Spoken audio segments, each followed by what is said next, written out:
Paul Miller on BBC Radio Kent. Evening all. Welcome along to the Paul Miller Show for a Tuesday. Do I see a taxi in the distance? I think I do. You'll be trying to work out who is in the taxi very shortly. You could be winning one of my bugs. They are very few and far between now, I warn you. Bagman Turner Overdrive, you ain't seen nothing yet. Coming up to 10 past 10, Paul Miller Show for a Tuesday. It's the BBC in the South, around the world at bbc.co.uk. Trust you've had a good day playing snowballs, whatever you happen to be doing, and you're ready for 3 hours of goodies. We have got lots in store as always. News and weather with Neil 11 and 12. We'll keep a close eye on the road. Stack of tunes, the dedications. Oh, yes. And, of course, a little natter on the phones as well. But in the first hour of the programme, more importantly than any of that stuff, we've got our competition. We call this Taxi, your chance to win one of my bugs. So how does this work? Well, any minute now, little Taxi is going to be pulling up outside the studio. And, talk of the devil... Here it comes. I think I'll do the service, actually, with the sound of it. Now comes tonight's famous person. Oh, very famous person as well. Like the hair. That's not a clue, incidentally. So, who is the person in the taxi? It's someone famous. You can work it out by looking at the answers to 3 questions. And I do mean the answers to 3 questions as well. I've got here an anagram, a mystery tune, and also a what am I? Now, when we get the 3 answers, they will lead, relate, or direct you to a famous person, and that is ultimately what we are looking for, okay? Now, I just must stress, as always, you don't have to have a go at all 3 of these questions. So if you like music, you like to have a go at the mystery tune, that's absolutely fine. You just go for that. If you like something quite ambiguous with the what am I, you can have a go at that. Or maybe you're quite clever with letters, you like to do anagrams, word games, those sorts of things, then the anagram could be just for you. But when we get all 3 answers, you then look at them, they will lead you by horse and by course, and goodness knows what other way, to a famous person. If you manage to work out who the person is, you get one of my bugs, okay? It is as simple as that. So, without further ado, let's get cracking. Starting off with number 1, which is the anagram. This is an interesting one. Last night's went very, very quickly. It'll be interesting to see what happens tonight. The anagram is as follows, and I will spell the words to make sure we get them right. Sun receiving stout soon. Lucky old sun. Sun receiving stout soon. Let me spell the words for you. Sun, S-O-N. Receiving, R-E-C-E-I-V-I-N-G. Stout, as in milk in the snug, S-T-O-U-T, and soon, as in soon, S-O-O-N. That is the anagram. You unscramble, it'll take you to a person, a place, a phrase, an expression. Could be absolutely anything, really. That is what you need to work out. So, sun receiving stout soon. What does that turn into? Number 2 is our mystery tune, and I think tonight's is... well, I don't know, sort of mediocre on my hardness scale. I'll give this one about 5, I think. It's a tiny clip of a song, well-known song, very popular song. We just want to know the artist and the title, and it's important to have both because the clue could be in either. Okay, the clue may be in the title, the clue may be in the artist. So here it comes, and as always, this could be a little bit from the beginning, the middle, or the end of the song. But can you identify it? Here comes, and it's very short tonight. And that is all you're going to get. Oh, blimey, Mr. M. Can't work that out. Have another listen. Really, really well-known song. What is it? And then number 3 for the what am I? I do for a living what many people do for pleasure. That's your number 3. That is the what am I? I do for a living what many do for pleasure. So we got 3 questions. What we need now are 3 answers. Call BBC Radio Kent 08459 811111. So, which one are you going to have a go for? And of course, at any stage, you can have a go at working out who the person is that we're looking for ultimately in the taxi tonight.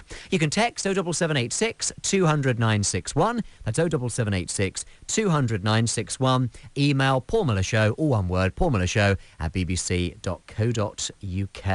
I can see you unscrambling with the anagram. Sun receiving stout soon. What does that turn into? The mystery tune. Oh, that is a real stinker tonight. What is it? Let us know. And for number 3, what am I? The clue is, I do for a living what many do for pleasure. And no, Graham in Horsham, that is not what number 3 is. It's past 10. Paul Miller Show for a Tuesday from the BBC in the south, around the world at bbc.co.uk. The taxi has arrived. A famous person was sitting in the aforementioned. We just want to know who that person is. We get to that person by working out the answers to these questions, and it's the answers, not the questions, the answers that will lead or relate to that famous person. It's an interesting one tonight, as I always say, but it really is. But I think once we get 2 of the answers, suddenly it'll just hit you. We'll have to wait and see. Let's go straight to the phones. Dave's with us from Strood. Hi, Dave. Hello, Paul. Hi, how you doing? No, not too bad, mate. Nearly finished. Nearly finished for another day? Yes, yeah. Then you're going to go home, feet up, take it yeah. easy. Yeah. Nice Oh. cup of coffee. Oh, yeah. Is it a bit nippy out there? No, it's quite mild now. Really? The wind's dropped. That's interesting, Yeah. because when I came into work this evening, it was feeling a little bit on the chilly side, but I think, as you say, it's the winds that was the problem. Yeah, I think now the wind's dropped, I think it's getting quite a little bit warmer, actually. He wants to as well. He Yeah. wants to, 'cause I'm fed up with the cold. It's clouded right over as well, so... Oh, that'll help, because they always say on the weather forecast that it acts as a blanket or something, don't they? That's right, yes, it does, yeah. Yeah, absolutely. Now then, which one are we going to go for, Dave? Get us off with a bang, I'm hopefully. going for the tune. Okay, let's have another quick listen to it. What do you reckon that is? I reckon it's Whiter Shade of Pale by Procol Harum. A whiter shade of pale. Interesting. We've got a whiter shade of pale that's also been mentioned by Anna in Southampton on the text. And also Julie from Didcot thinks that's what it is too. And do you know something? We're wrong. You're all wrong. Yeah, thought so. Popular guess, and I can see where you're coming from. It does sound like it, but I'm It afraid... does sound up there. But not tonight. Okay. Never mind. Take care of yourself, Dave. Yeah, and you, Paul. Speak soon. Bye. Bye-bye now. Bye-bye. There is Dave from Strood. No, it is not. No, it is not. And also James, by the way, in Winchester, has just come through with Whiter Shade of Pale. Do not the one. Not the one. Let's speak to Peter, who's from Teignmouth. Hello, Peter. Hello, Paul. Hi, how are you? Very well, my friend. Thank you. Good. Now, even though you're from Teignmouth, you're actually in Cowley at the moment. That's right. Yes. So, yeah. Are you working? Are you Working. Yes, I come out every night, 5 nights a week. Up Oh, to do Cowley. you? With Yes. what? I bring empty containers up and take a lot of full stuff back for Park Cove from Unipart. Oh, I see. Right, so car bits and pieces. That's right, for the southwest. Oh, right. How long does the journey take you to do each way? It's about three and a half hours each way normally, which isn't too bad. You know, it's a bit No. boring. The M5, M4, A34. But there again, look on the bright side, Peter. At this time of night, the roads are fairly clear. Oh, that's right, yes, and the guys have been out gritting as well for us, so hopefully we shan't need it. Joe, I did have that done especially for you. Thank you very much. Yeah, I did. I made a few phone calls earlier on. I know people in high places. And I thought, Peter's going to be out tonight. He needs a bit of grit on the road. Oh, so, that's right, yeah. You must have a safe journey then. That's good. Thank you. Yeah. Peter, what about this song? Well, the first sort of flash of through the brain was Leo Saylor, Orchard Road. Leo Sayers, Orchard Road. Does sound like that. Sounds like the beginning of it, doesn't it? Well, it's like this. Nice to speak to you. It's not the one. Okay, Paul. Take care, Peter. Thank you. Bye-bye. Bye-bye now, bye-bye. Peter from Teignmouth, those in Cowley at the moment, listening whilst driving along in the lorry. Oh, and by the way, tonight we will be announcing a little bit later on our first name, or registration number, should I say, drawn from our little pot in the Bugs in the Cab little feature. So if you've been writing in or emailing in, whatever, with your details over the last few weeks, we should be pulling out our first one a little bit later on in the programme. Okay. In fact, we'll do that very shortly, so listen out. More tunes coming through on the text, 07786 200 961. Steph from Bexhill says, Paul, I think it's Robert Palmer. She makes my day. Also, we've got Lynn from Whitstable says, hi, Paul. I think it's Gloria Gaynor. Never can say goodbye. I'm afraid it's not. Benny from Oxford says, could it be Move Closer? Phyllis Nelson. Nope, it is not. We've also got on the text here quite a few people going for similar things. Malvina in Northfleet has gone for Careless Whisper, George Michael. So has Peter, who is in Worthing, and also Angela, who is in Southampton. We've got Lady in Red by Christopher from Richard in Chatham. Exactly the same from Steve on the A34. I'm afraid it's wrong. Martin from Gravesend says, poor Lady in Red. Nope, nope, nope. And Caroline from Wallisdown says, could it be Hello by Lionel Richie? Do you know, it does sound like that, doesn't it? But that is not the one that we're looking for. Neil from the Isle of Wight also went for Lady in Red, as did Linda from Southampton. It's fair to say that was the most popular guess for that particular mystery tune, but no, it's not the one. What about the anagram? Sun receiving stout soon. Any idea? Sun receiving stout soon. Unscramble that, it'll give you something totally different. And for the what am I do for a living what many do for pleasure. I do for a living what many do for pleasure. It's nothing naughty, and it is not a prostitute, as a number of people have thought. Gwen from Bognor says number 3 could be a pilot. I'm afraid it is not. Sue from Wootton says, what about a fisherman? Because some people like to do fishing for pleasure, other people do it for a living. Yep, I'm afraid it's not the one, though. Nora from Bittern Park says, what about a gardener? Nope. A food taster from Nick in Christchurch. Oh, yeah, we like the sound of that. Big Bad Colin the Boots Trucker went for a gardener as well. Sadly, no. Nora from Bittern Park said maybe a dancer. Scania Man in Thatcham has gone for a fisherman as well. And Graham from Dartford said, I'm thinking of a wine taster. Do you know something? We're not. Call BBC Radio Kent 08459 811111. So what do you think? Have a go, whichever one you choose. I can see this tune's going to give us problems tonight. It's just obviously one of those songs that sounds like so many different things. And any idea of the anagram? And a constant craving for rice pudding, apparently.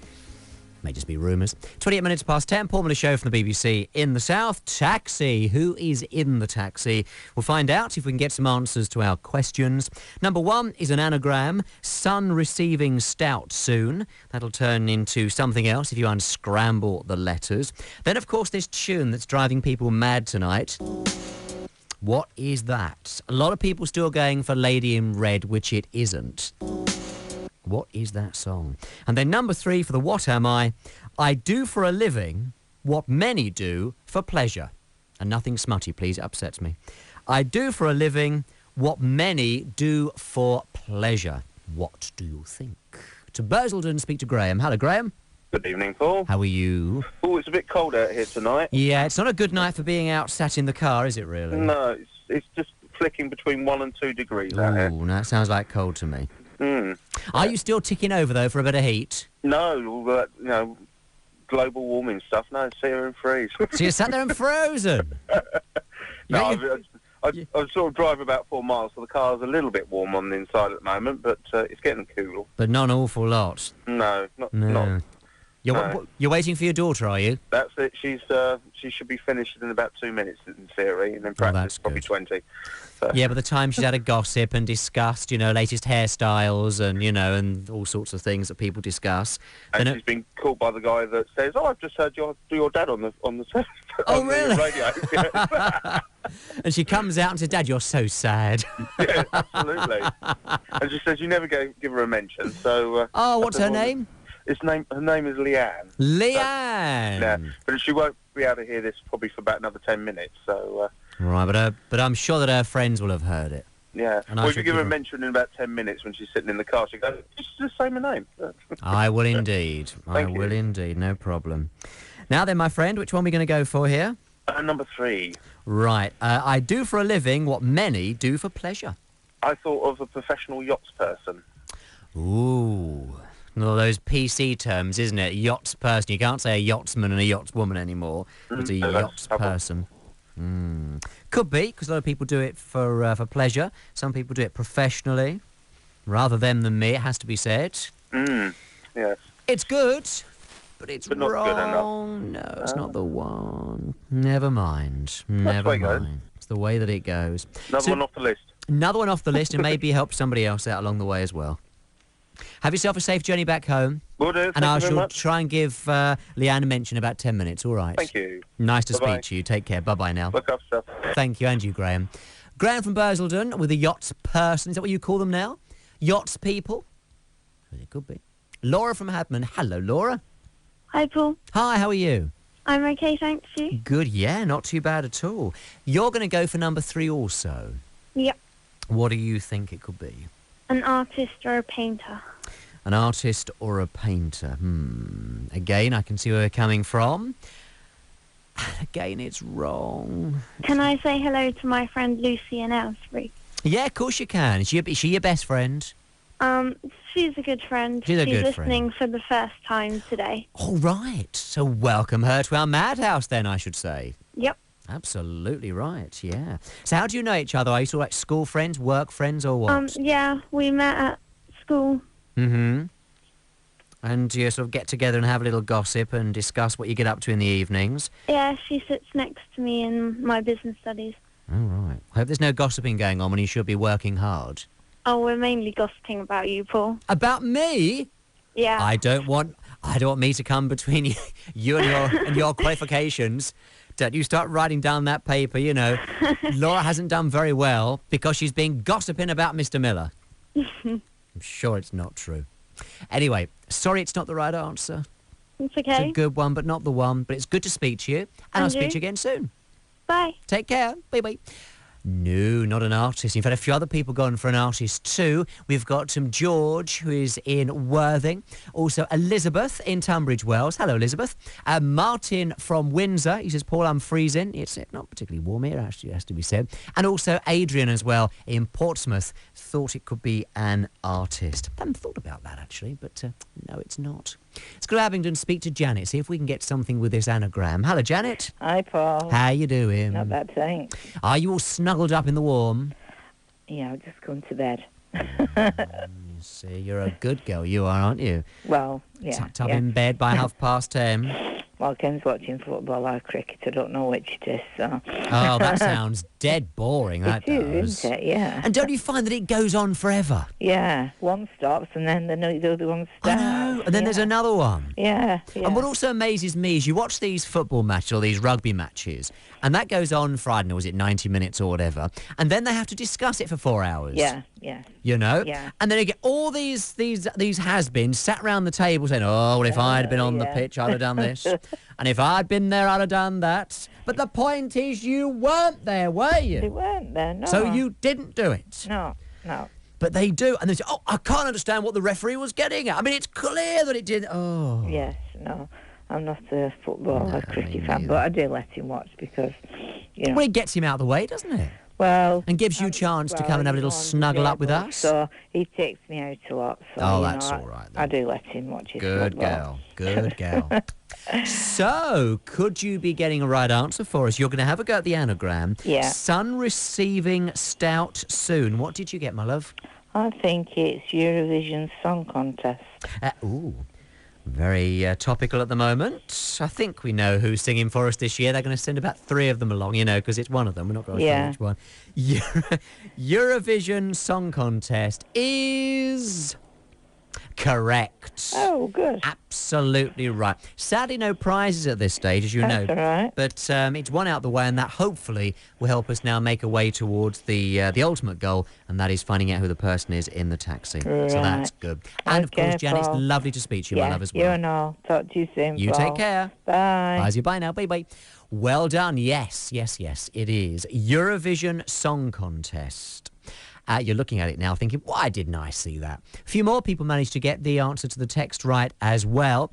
We had the right answer from Louise. Hello, Louise. First time texting. She's in Slough. Nice to hear from you. We've also got Eurovision Song Contest from Jim, who doesn't say where he is.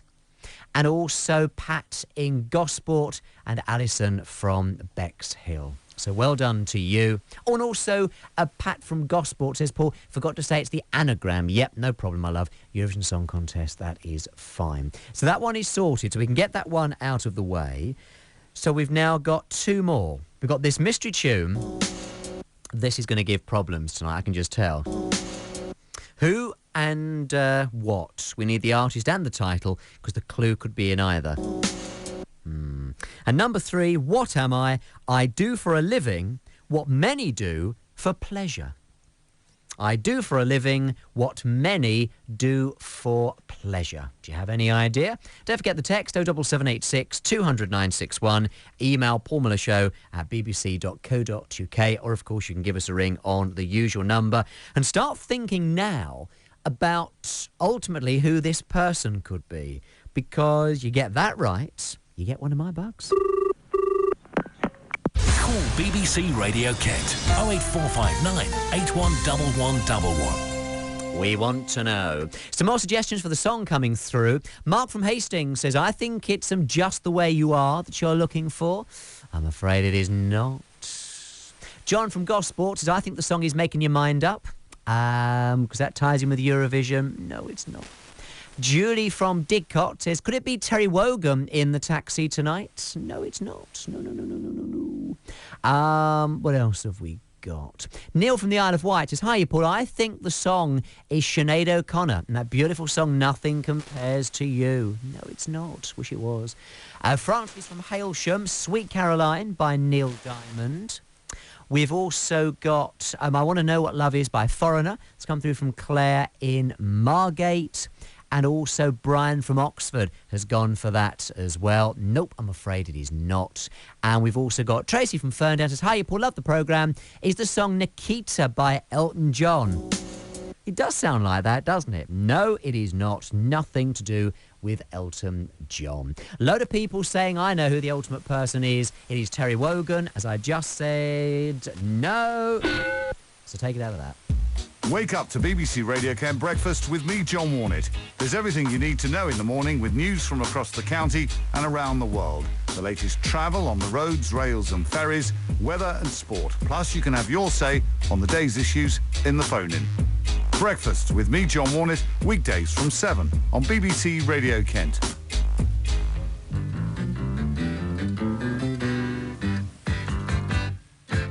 Harley, the old Cockney Watsits, and Come Up and See Me, Honey, and Make Me Smile. Ties it with number 3 of the competition, really, doesn't it? In many ways.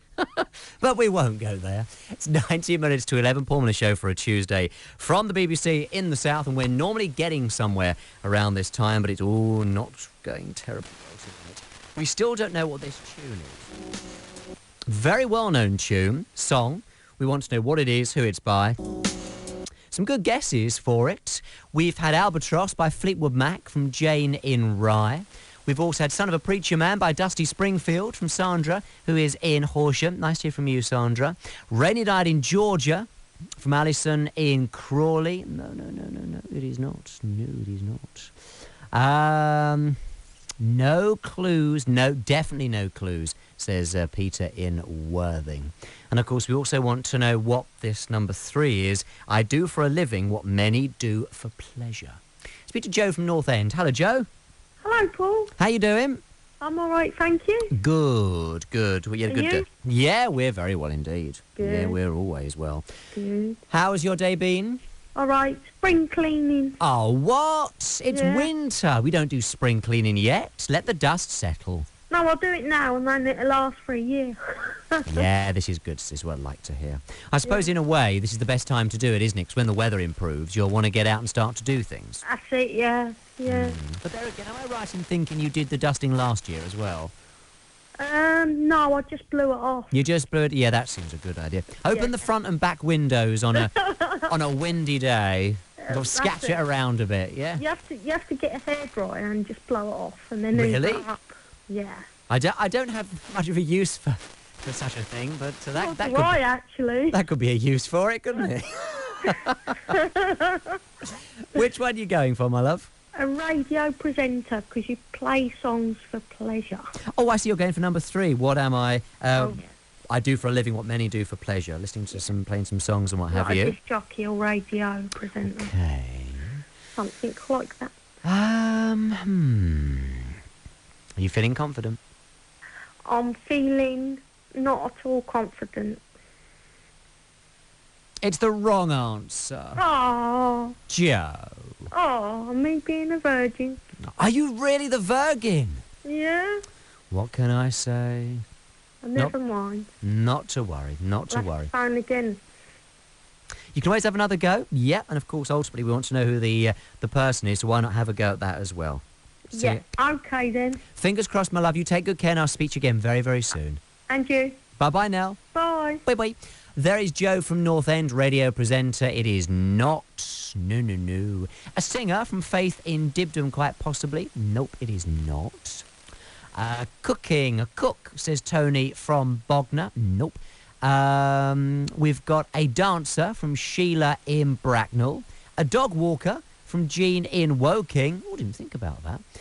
A driver, says Martin, who's travelling on the M4. He says, because you do get professional drivers as well as people who just do it for pleasure. Yeah, that's true. But nope, that's not the one that we're looking for. Rob from Marchwood says there may be a footballer. Nope.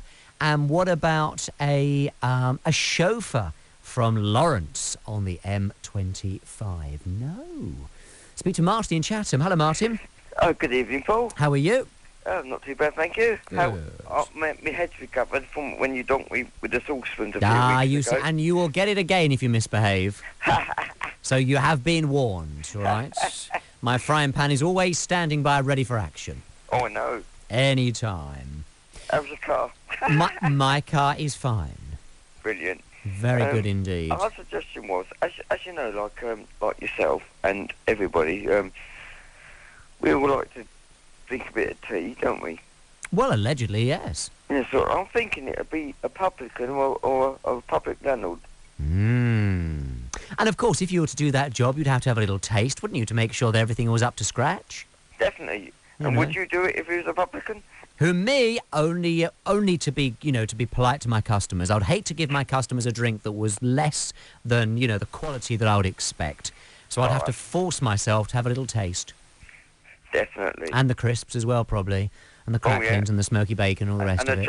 And the chocolate biscuit. Oh, yeah. Yeah, we've got to do that. A publican is good, Martin. Thank you, mate. But it's wrong. Oh, is it? That's the end of that. No, it's not. Can you get me the saucepan over me head? You are not going to have the frying pan again this evening. No, you're not. It is not given on demand. So just watch yourself. Okay, good to speak to you, though. Thanks for your call. Catch you again. Yeah, you take care. Yeah, bye. Bye. Martin from Chatham, publican, no. Speak to Paul in King Sutton. Hello, Paul. Hello, Paul. Hi, how are you? Not too bad, my friend. How's you? Yeah, absolutely fine. Good. The tea's here. We got a packet of chocolate fingers on the go. The air conditioning's working properly. Life's good. Well, Bounces lives in the bedroom there. She'd love some of the chocolate fingers, no doubt. What? Oh, really? Would she do a swap with something? I'll have to ask her. Have to ask her? I'll tell you, how about... oh, no, that means, I don't know. I'll ask her. Would you do a swap with something? Yeah, what about wolverines? What about a what? No, we've had some baby rabbits here. She said, how about some of those? Oh, bless. Yeah, they were born on New Year's Day, believe it. Much to her surprise. It was intentional. They're not wild rabbits in the garden or something. No. They're ours. We have one of each, but they're obviously kept very, very separate. That seems like a good idea now after this has happened. But so how did they get together? Just very briefly, whilst she cleared something out of one of the pens, and it was no more than about 20 seconds. Oh, it don't take long. I saw a programme about rabbits a few years ago, and believe me, it doesn't take long. New Year's Day, there we are sitting on our place on the Isle of Wight, looking out to sea, and it's a nice day. Yeah. And I thought that perhaps one of the there's a lot of birds of prey around there. Perhaps one had picked up a mouse or something and dropped it. Yeah. And I went outside. Oh no, there's these 3 little ones. Oh, bless. So it was great fun watching them, but to sort of grow up, but they're a bit too strong now. They're 10 weeks now, and So they're turning into adults, are they? Because they do grow up very quickly, don't they? they do, yeah. And they've got a little indoor pen which they've on a big sort of carpet tile which they've lived on. But they are now able to break out the pen. Ah. Just by shoulder charging it. It's they should form a rugby team. Have you sexed them yet to see, what's what? Yes, we have. There's two little girls and one little boy. Well, I bet he's got a smile on his face, hasn't he? I bet he's thinking, he suddenly started to try, so he grabbed him quick. Yes. He was most put out. He's now on his own. Oh, what are you doing? Leave me alone. This is fun, Dad. Because it's a bit like mice and rabbits, isn't it? And mice and rats, rather, smaller creatures. They mature incredibly quickly, like within weeks. Yeah, they do. So you've got to be careful, otherwise you'll have 102 or 103. Oh, no. Are you going to keep them as pets? No. Yeah. No, we're not. It'll be too much. They are now. They're too much of a handful now. Yeah, I can imagine. But we are hopefully. I mean, I think Baz would love to have kept them all. But when they were small, it was so sweet. But yeah, now, that's true. Now they're becoming a bit of a handful. They're going to hope they go. They will make sure they go to somewhere who's good though.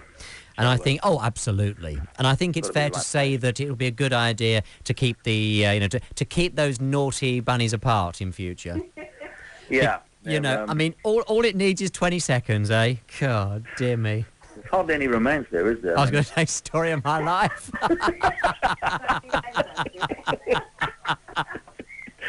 Who said next door 20 seconds is quite good? Shut up. Get out of it. The frying pan will be coming. Oh, I thought that was the missus talking to me. What are we going to go for here, Paul? Yeah, let's... Are we going to... Should we drag this back now? Yes, come back down to earth. I was actually thinking... I gave an answer to Neil. Yeah. And he said, let me ring you straight back. Ooh. And for the actual person in the taxi. Okay, who do you think? But then I heard someone say radio presenter and the answer's no. Yeah. So I thought, well, in that case... Once I had the raspberry, I haven't yet had a frying pan. Right. So I'm going to get one of them, aren't I? Mm-hmm. Lulu. You think the person in the taxi is Lulu? It'd be Lulu, yeah.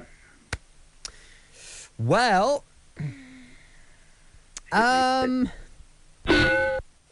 Oh, well, then my set's complete now. You are... Well, everything's complete. I still need to win the bug. We'll keep trying for that. Ah, yes. Because Baz would love a bug. Right, well, fingers crossed. Fingers crossed. But we'll keep trying. Not tonight, but another night. I shall look forward to speaking to you. Lovely to speak to you tonight. Thanks very much. Take care, Paul. You take care. Bye-bye now. Bye-bye now. Bye-bye. Oh, I love that. The rabbits. 20 seconds. Don't take long, you know. Those bunnies, oh, they're quick. They got strong legs. Just imagine. Here, quick, Thumper. We've got 20 seconds before Dad sees us. Whoosh! No, it's not. No, it's not. Closing the phone lines now because we're almost out of time with this. Will there be a winner tonight? I think the person in the cab is Sandy Shaw, says Jane from Rye. I think that number 3, I do for a living what many do for a pleasure, is Gardner, says Becky on the text. Audrey from Sippenham thinks the overall answer is Cliff Richard. Also, Alison from Crawley has gone for Cliff too.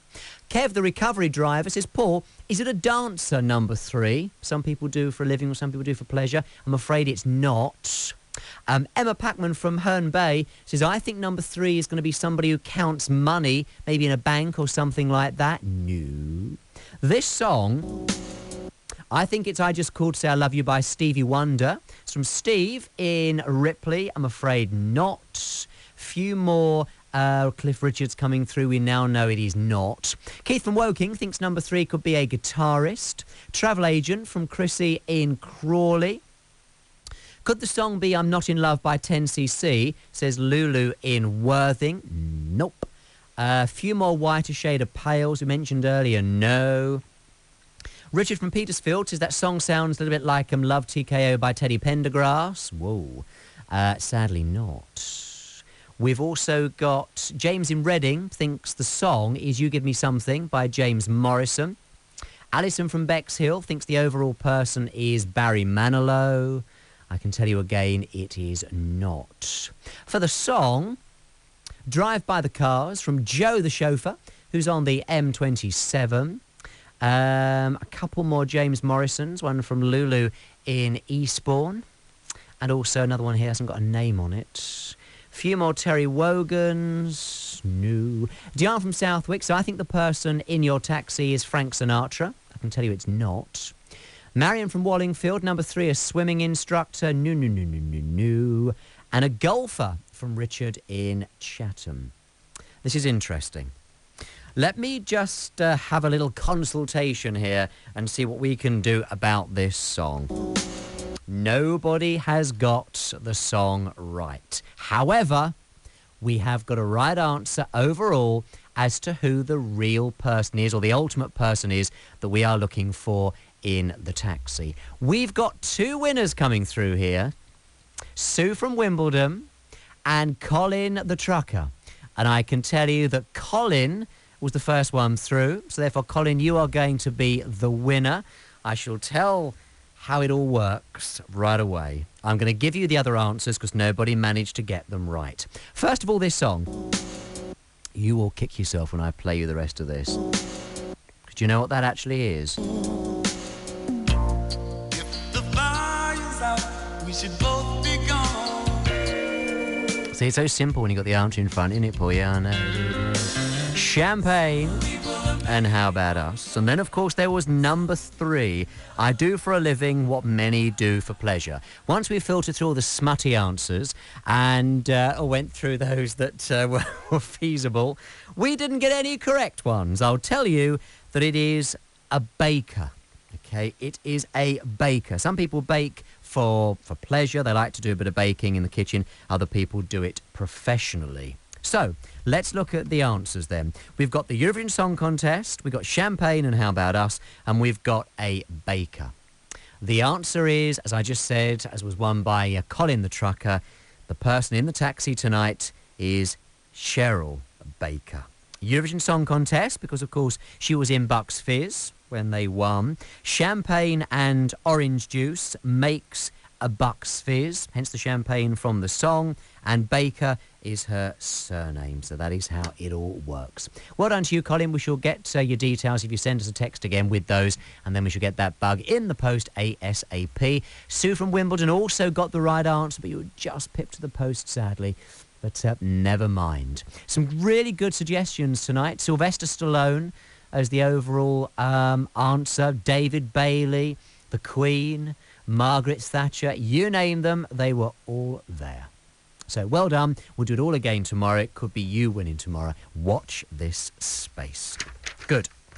Right, we'll make our way up towards news at 11 in just a sec, but let me just read out first of all the first of our registration numbers for our Bug in the Cab feature. A few weeks ago, I said that if you listen to the programme whilst you're driving around the area, whether it be in a taxi cab, a lorry, a tanker, whatever, send us your details and then we shall start pulling out one name a night and then you can claim your bug. We're going to give you the registration number now. It's the first one that's come out the hat. You've got till the end of the programme to get in contact with us and claim your bug. Okay? So the first registration number out tonight at random, and there'll be one each night on the programme. Tonight's is as follows. BAZ2450. Sounds like a Flash Harry number plate to me. So BAZ 2450. If that is your number plate, get in contact with us before the end of the programme. You can claim your bug, okay? And you can contact us in all the usual ways, whether it be on the email, the text, whatever you prefer, okay? But you've got right the way through until the end of the programme to do that. But don't worry if we didn't pull yours out, because we should do it all again tomorrow. So BAZ 2450. Is that you? Up on a roof. Up on a roof. You see, very quickly, I must mention James, who's just been in touch on the text. A quick mention for my dad, if you'll be so kind. He's decorating the back bedroom and he's singing along to the songs. Will you please tell him to stop because he's showing his age? There's no answer to that. Goodness gracious.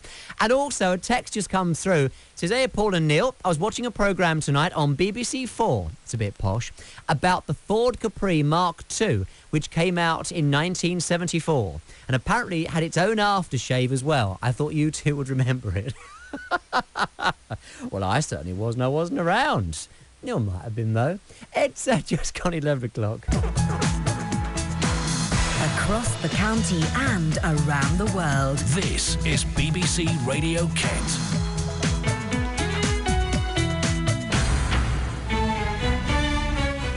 The 11 o'clock news, I'm Neil Sack. He invented an everyday item.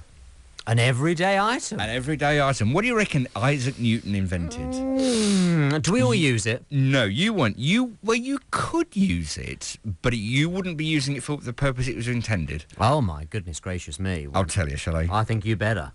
He invented the cat flap. The cat flap? They invented the cat flap. Why would I use a cat flap? Well, you've got Are you little suggesting dogs. that they don't go through a cat flap? So therefore, dogs go woof, not meow. Yeah, so therefore it wouldn't be used for the purpose for which it was intended, which is pushing a cat through. But your dogs, they're little, they'd go through it. You can't have a dog going through a cat flap. Would get stuck, wouldn't it? How common is that? 2 legs and a tail stuck in it, you know? Good. Some people do, though. But you can get dog flaps, which are much bigger. But, you know, if you've got a German Shepherd or something... Great Dane. Or a Great Dane, it's not a good idea. You end up with no door. This great big door on a hinge. It's called the garage. Yeah. Some of them are very clever. You can get high-tech cat flaps now, and they've got little locks on them. And your cat has a little collar, like a little sensor. Then as it gets to it, it can Like get these in. things. But, yeah, so it can get in, but nobody else can. These things, by the way, being our security passes that allow us to go through doors, or not, as the case may be. Or not as the case may be, when you ain't coming in here, Governor, so clear off. Mine, did I tell you mine wouldn't let me in? Good, I paid a lot of money to have that done. It was last summer. I spoke to security. And it was the anniversary of the day I joined, and apparently they only do them for a certain amount of time. Really? And unless you're renewed, you can't get in. So I came back from an outside. It was one of these really long, like 16-hour outside broadcasts. Oh, we don't do those. Staggered back in to work. Beep. And it didn't work. Beep. Oh, it's not letting me in. Oh. So when is the next anniversary? Then I should look forward to a nice peaceful evening, you know, with you stuck outside in the cold. It'd be all right unless I go to the gents, because I won't be able to get back into the studio again. So No, you'll be that's stuck very here on your true. own. That is very true. I'd have no way of contacting you. Oh, no, that's very true. And the Chocky Bickies are in here as well, aren't they? Yeah. I'll take those with me. You will not. You will not. Showers of rain, sleet or snow largely dying out, leaving most places dry and clear overnight, with frost but some icy patches developing. Winds easing, though. Minimum overnight lows -2 Celsius, 28 degrees Fahrenheit. For tomorrow, wintry showers in parts of the east dying out. Then the rest of us dry and bright with sunny spells. Cloud increasing, though, from the west through the evening.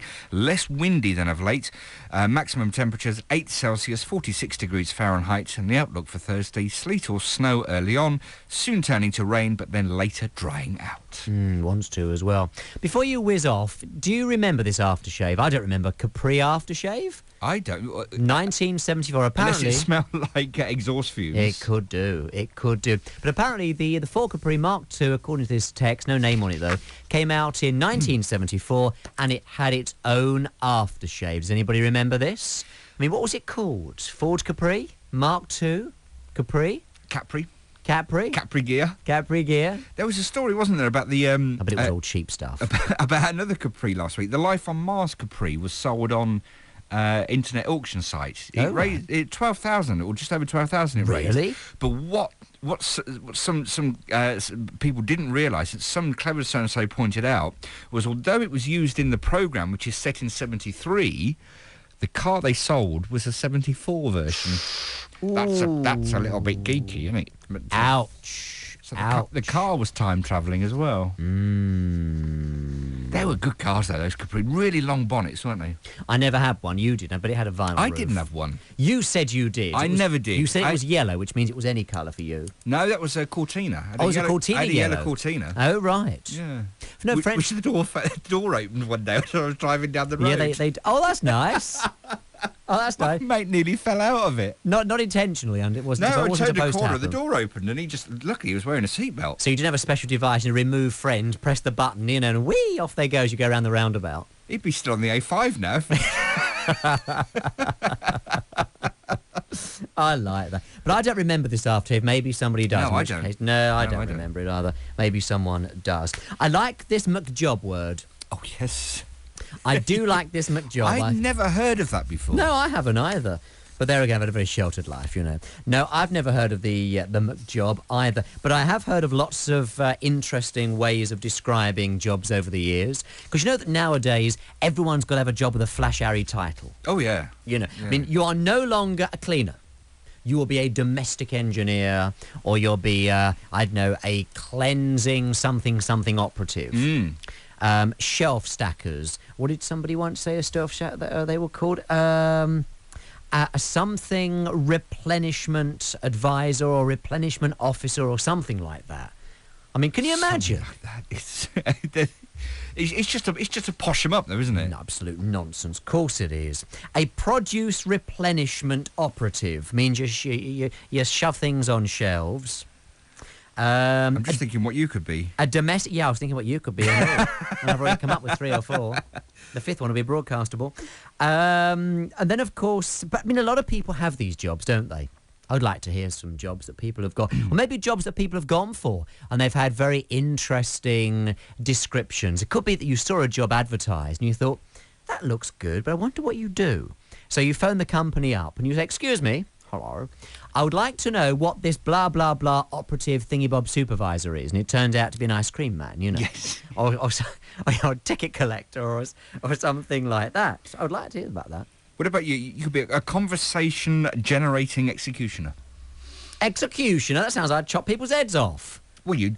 Yours will be coming off if you don't behave yourself. Yes, with your frying pan. It most it's the next certainly move was. on, isn't it? It's got a sharp edge as well. I'm grinding it down as the weeks go by. I was trying to get away from operative. Yeah, well, operative is used an awful lot, isn't it? Sound engineer is one that I used to... but that doesn't mean anything, does it, really? It could be anything. I mean, you know, that doesn't mean anything at all. You could work in a big recording studio or, you know, you could be... But you're engineering sound. Yeah, I suppose so. Yeah, I suppose so. But, yeah, it's one of those sort of very ambiguous titles. And I also like industry speak as well, and industry slang. You know, people who do certain jobs, they refer to things in a unique way. Oh, yes. You know. Well, we do, don't we? Yeah, we do as well, yes. I mean, you know, I call you an oi. You know. Well, everybody calls me an oi. You know, I answer to anything. You know, so where's Neil? I think, oi! Yeah. And round he comes, right? Me, you're calling me? Yes. So, but no, you do, don't you? You get these expressions and these words for things, and quite often it means nothing to anybody outside that particular industry. In speak, isn't it? It is. And people say, bring over the what's it? You know, the Kazidoo. The what? It's difficult to give some examples other than our own industry because we got not working in anybody else's industry. It would be difficult to think of any. I mean, as you said, we have loads. Like the headphones. We don't call them headphones. They're cans. You call these headphones? You call these things wrapped around my head with a sellotape headphones? They may be... The Trade Description Act will come into play here, I tell you. What was I going to say? Yeah, cans. I haven't a clue why. We don't have plugs. We have jacks. Yeah. Double enders. Yeah. We go on OBs. A lead with a plug-in with each end, basically. Yeah, it's very, very true. That's very true. There must be loads of these. And there must be loads in the medical profession as well. We don't play music, we play discs. Even now we play discs. We will say, go to a disc when it's... even though it's a little file on a computer somewhere in the middle of nowhere. Yeah, it's very, very true. And I think also the legal profession has lots of little expressions as well they use, I believe. Yes. Yeah. But the medical profession is great because, you know, they have very long words for things that we have very short words for, you know. I mean, what we might call a burp. I'm sure they've got something else, you know, a ventricular blah, blah, blah, blah, blah, blah. Yes. You know, just frightens the life out of you and you speak to a doctor, well, I think you're suffering from myodecontylate, da-da-da-da-flada. Oh, what does that mean? You got wind. Yeah. Will I live? Yeah, you'll live. You'll live. People around you might not. But yeah, exactly, but you'll live. There must be loads of these. There must be loads. I want to hear them. I want to hear them on the programme tonight. Paul Miller on BBC Radio Kent. get on the phone, give us a ring, email or the text. This could be interesting and also lots of fun as well. So job descriptions that you've come across over the years, a very sort of, straightforward job, but the title, you would look at it and think, what on earth is a one of those? Maybe you do one of those jobs and your title sounds incredibly grand, but in fact what you do is fairly straightforward. And what about industry speak? Little words, phrases and expressions, shortenings quite often, and acronyms that you use within your profession. Call BBC Radio Kent 08459 811111. Don't forget the text 07786 200 961 and the email paulmillershow@bbc.co.uk. I've already got some site to come through on the text actually about jobs and what they've been described as over the years. It could of course be you and your job description changed. Maybe you worked in a particular company, maybe you still work there now doing a certain thing, and then for whatever reason, whether it be political correctness or some other nonsense, it has changed and they can no longer give you the same description for your job, so they've changed it to something very, very different and very, very bizarre and balmy. And what about the industry speak? There's got to be loads and loads of expressions. Things that you understand and other people in your industry would understand as well. In the south or around the world at bbc.co.uk. Before you go any further, got some travel news coming through. Got problems in Oxfordshire, in Bloxham, in fact.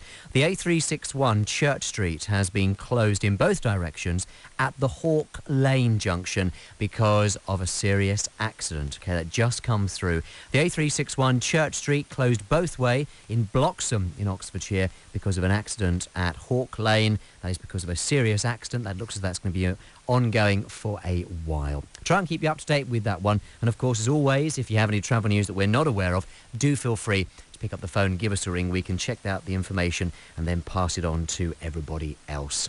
So before we go to these weird and wonderful job descriptions and little in-sayings and phrases and industry speak, if you like, we mentioned just after the news about these cat flaps that I think are very clever, because to stop any old Tom, Dick and Harry's cat coming in, you have a little transmitter thing that goes on the collar of your particular cat. And then when it gets to your cat flap, there's a little receiver on the cat flap itself that knows it's your cat and it lets it in. And if it doesn't get this little signal, then the door stays closed, or the flap stays closed, and the cat doesn't get in. Good idea, stops the strays from coming in and all the rest of it. However, like everything in this world, nothing is straightforward, as Roy in Poole found out. Hello, Roy. Hello, Paul. Hi, how are you? Very well indeed, thanks. Just you are? Very well, as always. Talking about these radio-controlled cat flap thingy-bobs, you had one and came across, a little stumbling block. Yes, we did. And we had a really well-loved cat, and my wife insisted that, in fact, I put a proper cat flap in, very modern one, which we did, and at the time it was called a Stairwell No. 1 Pet Door. Right. And we discovered, on amazement, that we were required to approach the Department of Trade and Industry, the Radio Regulatory Division at Waterloo Bridge House, for a teleapproach system licence. And I actually have kept this teleapproach system licence, which cost me all of £3 and lasted for 5 years, because not many people have a cat with a radio licence, do they? Well, no, not many. No. And in fact, here it says, teleapproach system licence. Thank you for your recent application, together with a remittance of £3 for teleapproach system licence. I have a pleasure in enclosing a licence to authorise the use of the proposed system. Good grief. Sure enough, we have a proper thing, and if we have to inform the Secretary of State if we change our address, and so it went off. It's bizarre. I mean, it must be a tiny, weeny little transmitter. Well, it was, in fact. There are two types. There's the magnetic cat flaps, which most people have. Yeah. And then they also, at the time, had brought out this latest one with a slight radio one, so that, in fact, you could differentiate, in fact, between, shall I say, your cat and other people's cats. Yes, to stop them from getting in. Yep. And you were required at the time to have a license. Now, I think they have dropped the system, I'm glad to say, because it must have cost an absolute fortune to administer. Well, I was going to say, can you imagine administering all these licenses for these tiny little transmitters? That's right. How weird. And was it sort of, inside the box? Now, this form to fill in, or... Well, yes, I had to fill in an application form that came with the device and send a letter off to the Department of Trade and Industry. Yeah. And then they sent me back an official letter, an official license, back to me. Now, I can't believe they did that for £3. I have never heard this before. Yep. This is just amazing. I'm wondering, therefore, if there are any others. You know, if there are any other little devices that use radio frequencies and you had to get a license for them as well. Yeah, I can't comment on that. No. But this was 1986. Yeah. And we've got a reference number and all the rest of it. So there you go. I mean, one wonders if the cat was to go out of, your neighbourhood, whether you would need another licence to broadcast in another area, you know? I mean, would your cat be chased by the detector van, you know? Well... You're not licensed to be in this neighbourhood, Moggy, you know? Correct. I think that is absolutely incredible. I really do. I must admit, I've never heard of anybody else with such a licence. No. So I've kept this one for posterity. Oh, absolutely. It just amused me. When I heard your comments, I thought, I'll bet you've never heard of them having to have licences. The thing is, I just wonder how many people actually bothered. I mean, how would they catch you? I mean, the thought of the licensed detector van chasing a cat down the road is quite bizarre, really. Oh, well, probably the company had to notify, in fact, the Department of Trade and Industry that I'd bought one, you see. Otherwise, I'd have probably finished up in jail. That is quite possible. Yeah. Bizarre. Fabulous story. I'm so glad you rung through, because that's made my day. I love it. Good. You take good care. And you, Paul. Speak to you again. Bye-bye now. Bye-bye. Bye-bye. There is Roy from Poole. Any other little goodies that have got radio transmitters connected to them and you've had to have a licence? I can't believe this. Cat flaps with radio licences. Call BBC Radio Kent 08459 811111. Amazing. The text 07786 200 961. The email paulmillershow@bbc.co.uk. Oh, just had a call from a lady who's a little bit worried that her automatic garage opener could need one as well. But if it does, anything that you use that's got, a radio-controlled Hujima-flip, if it does need a licence, I think we can say 99% sure that you will be made aware of it within the literature that came, that came with the device itself. So I shouldn't worry too much about that. But I find that incredible that you would have to have one. Maybe this was, the early days when they were using frequencies that hadn't officially been allocated for this sort of thing, or, I don't know. Maybe you do. Let us know. Pick up the phone and give us a ring. A couple of mentions I've got to do. I must say hello to... Now, I hope I pronounced this name correctly. If I don't, I do apologise. I think it is Qi Lai, who is a Chinese student who is in Brookes University in Oxford, and says, "Hi, Paul, big fan of the programme. I like it very much indeed. Love the programme. And I'm a Chinese student in Brookes University, and I think that listening to you has helped my excellent English." Qi Lai, I hope that's how you pronounce your name. I couldn't agree with you more. But lovely to have you with us. Thanks very much indeed for getting in contact. And also I've got to say hello to Simon as well, who says, "Paul, very quick mention for my daughter, please, who is a domestic engineer." That's a cleaner to you and I. Listening to the programme tonight in bed because she's not feeling 100%, but I'm sure a mention from you will make her feel a whole lot better. Yeah, not a problem. Oh, yes, and the other thing we were talking about earlier on, we said this Ford Capri car apparently had an aftershave with it. Well, Gary from Brighton's been in touch, and he said, yep, the aftershave was there. It did exist, and it was called Ford Capri. Can you imagine going up to someone and saying, "What a nice aftershave you're wearing. What is it?" "Oh, I'm wearing the old Ford Capri tonight." Yeah, I'm sure you are. Wonder if you'd, be attracted to a princess or something, What do you reckon? Around the world at bbc.co.uk. I was just wondering what that aftershave would smell like, by the way. If anybody ever smelled the Ford Capri, maybe you can let us know what it smelled like. I can imagine it probably smelled like most of the aftershaves did then. Yeah, absolutely. Now then, let me just read out again our first number plate that has been drawn out of the hat tonight for our Bug in the Cab feature. For the last few weeks, people who listen to the programme whilst driving around professionally, in taxis and cabs and lorries and tankers and goodness knows what have sent in their details. We've started to pull them out tonight. You've got till the end of the programme to get on the phone and claim your bug, OK? If your number plate is as follows: BAZ 2450. Now, I mentioned it in the first hour of the programme, and if we still haven't heard from you, I'll mention it in the next hour as well. But you've got to phone through with your details to claim that bug by the end of the programme. All right? So BAZ 2450. If that is your registration number, and these are all numbers that you sent in, you wanted to be put into the draw, then let us know.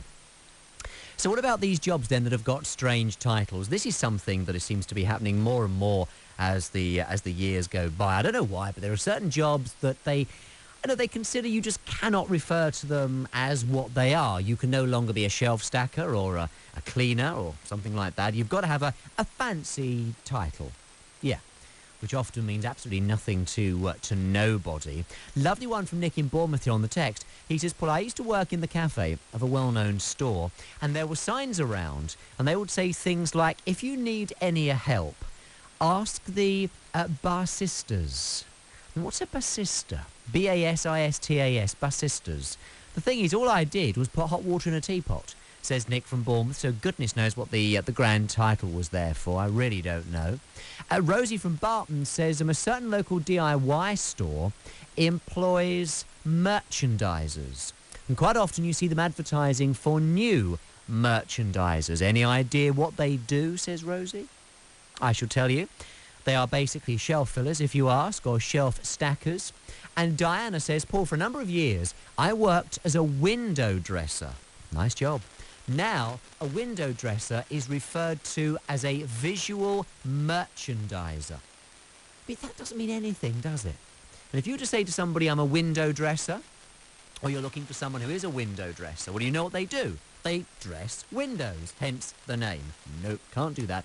A visual merchandiser. Does that mean anything to anybody? I think it probably doesn't. Very busy on the phones, by the way, at the moment. Hang on in there, because Neil will be with you just as soon as he can. It's like this one that's come through from Lawrence. He says, Paul, I worked for a few years when I first left school as a cleaner. It was in a large DIY store. There were about 6 of us, and we took it in turns to work night shift, going round cleaning the floors and the shelves and the windows and all the rest of it. We were just cleaners. We went round with a mop, and we were called domestic hygiene consultants. Consultants? I used to get paid £4 an hour and a new mop once a month. If that's a consultant, well, yes, I quite agree with you. And also, lovely one here from Jenny on the email, paulmillershow@bbc.co.uk. She says, a couple of years ago, I started working in a hospital. I was only working in a clerical capacity, but every single day I came across more amazing expressions that meant nothing to me. And I would have to spend a lot of my time looking on a list to find out what these particular procedures were. I only wish I could remember some of them. So if there are any people listening to your programme tonight in the medical profession, I urge them to phone through and mention some of these terms. You will be amazed if you knew what a nose is called professionally. Oh, you can't leave me in suspenders like that. What's a nose really called? Because I know that parts of your body have got sort of like, medical names, doctors' names and that sort of thing. Give us a call. I want to know. And before we go to the phones, Gary from Bognor says, if you work in a warehouse now, you are known as somebody who works in logistics. It's known as warehouse logistics. And that can just be somebody who, moves pallets and boxes and things around.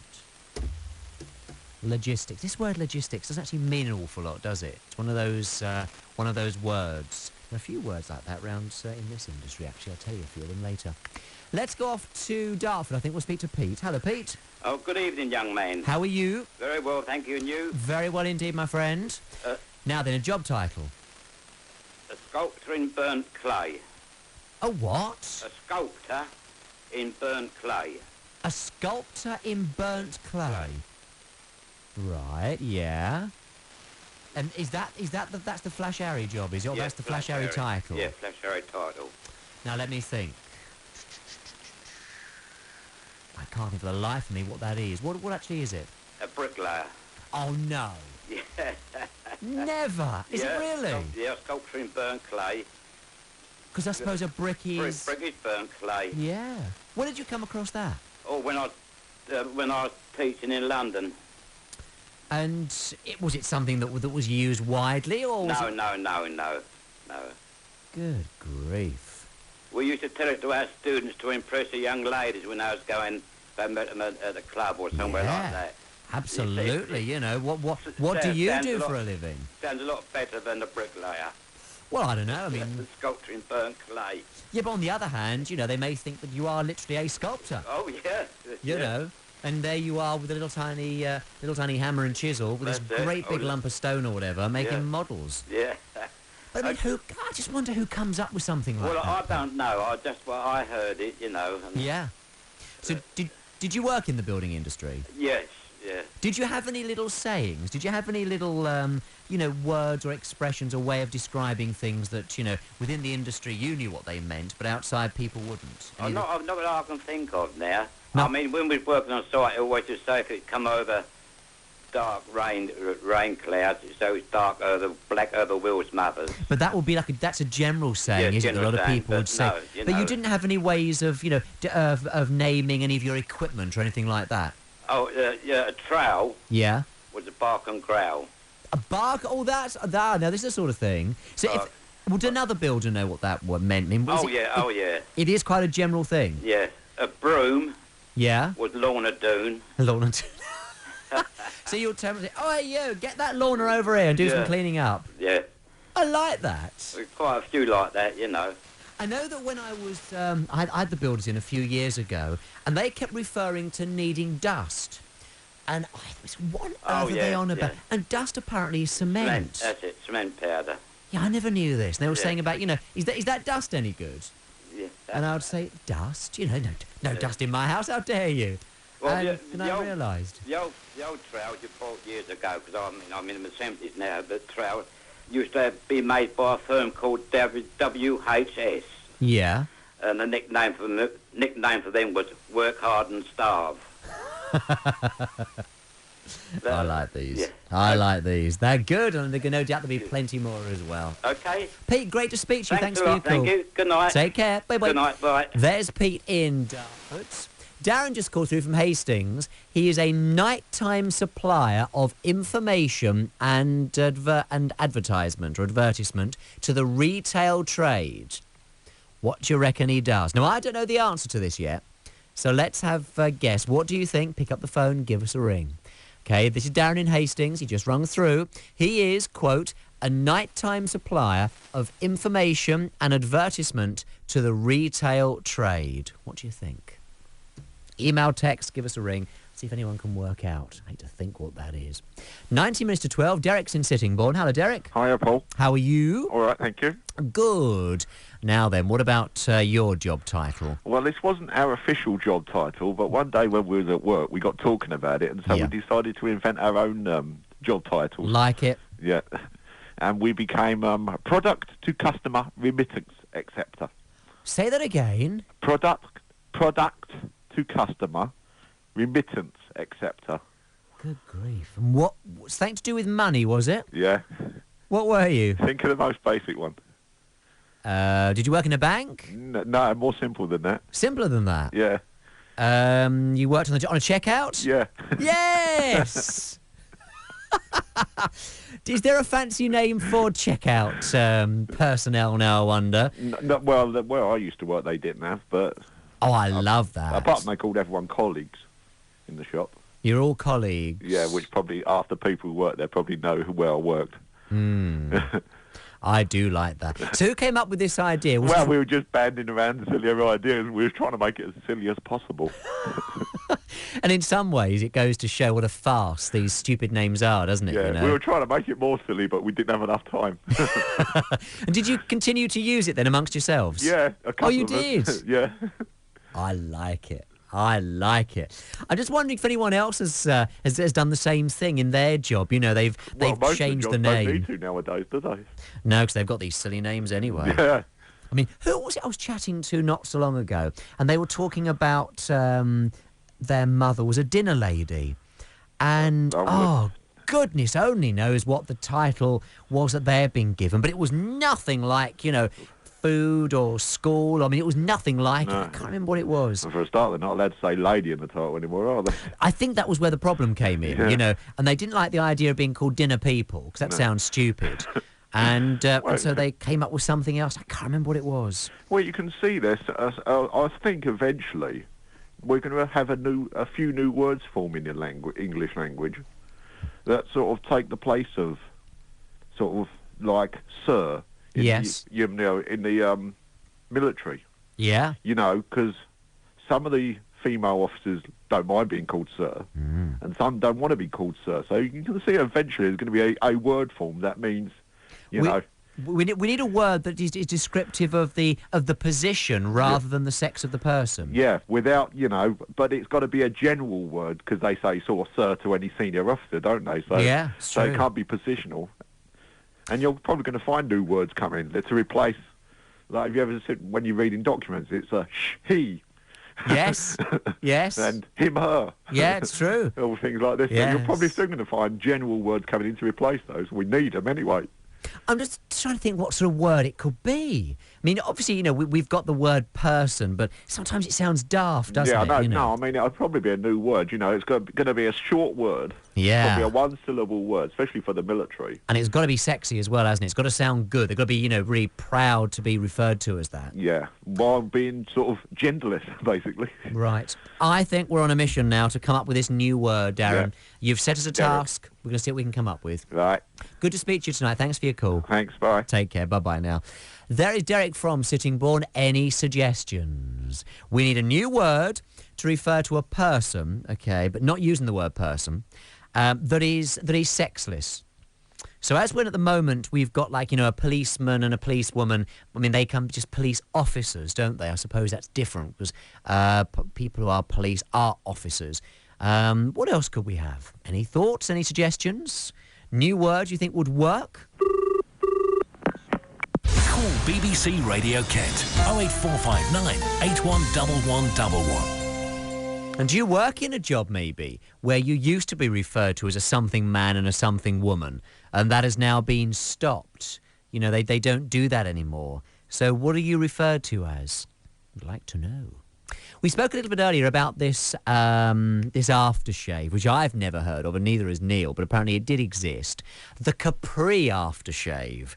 And I wanted to know what it smelt like. And as always on this programme, I ask a question, and you always come up with the answers, which is superb. So let's go straight off to Guildford and speak to Pete to find out more about this stink. Hiya, Pete. Hello, Paul. How you doing? I'm all right, thanks. And you? Yeah, not too bad. Well, I was until I realised I've missed out on obviously something that every gentleman should have had on the shelf. Yeah, that's right, yeah. Do you remember it? I don't actually, no. I've just come up with what I thought it might have smelt like, actually. Yeah, go for it.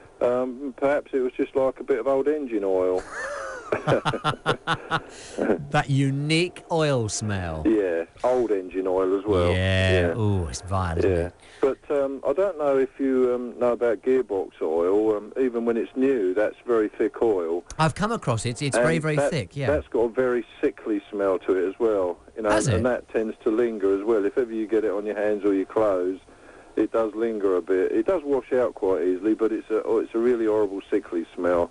So perhaps it smelled like that as well. Is it a bit like water pump grease, that is very, very thick and claggy? Yeah. Because I've come across that, and that's got a really strong smell. Because a friend of mine used to use it to put on the ball on the tow hitch for the caravan and what have you. It was the best thing for it. Yeah, there's nothing like a bit of gearbox oil.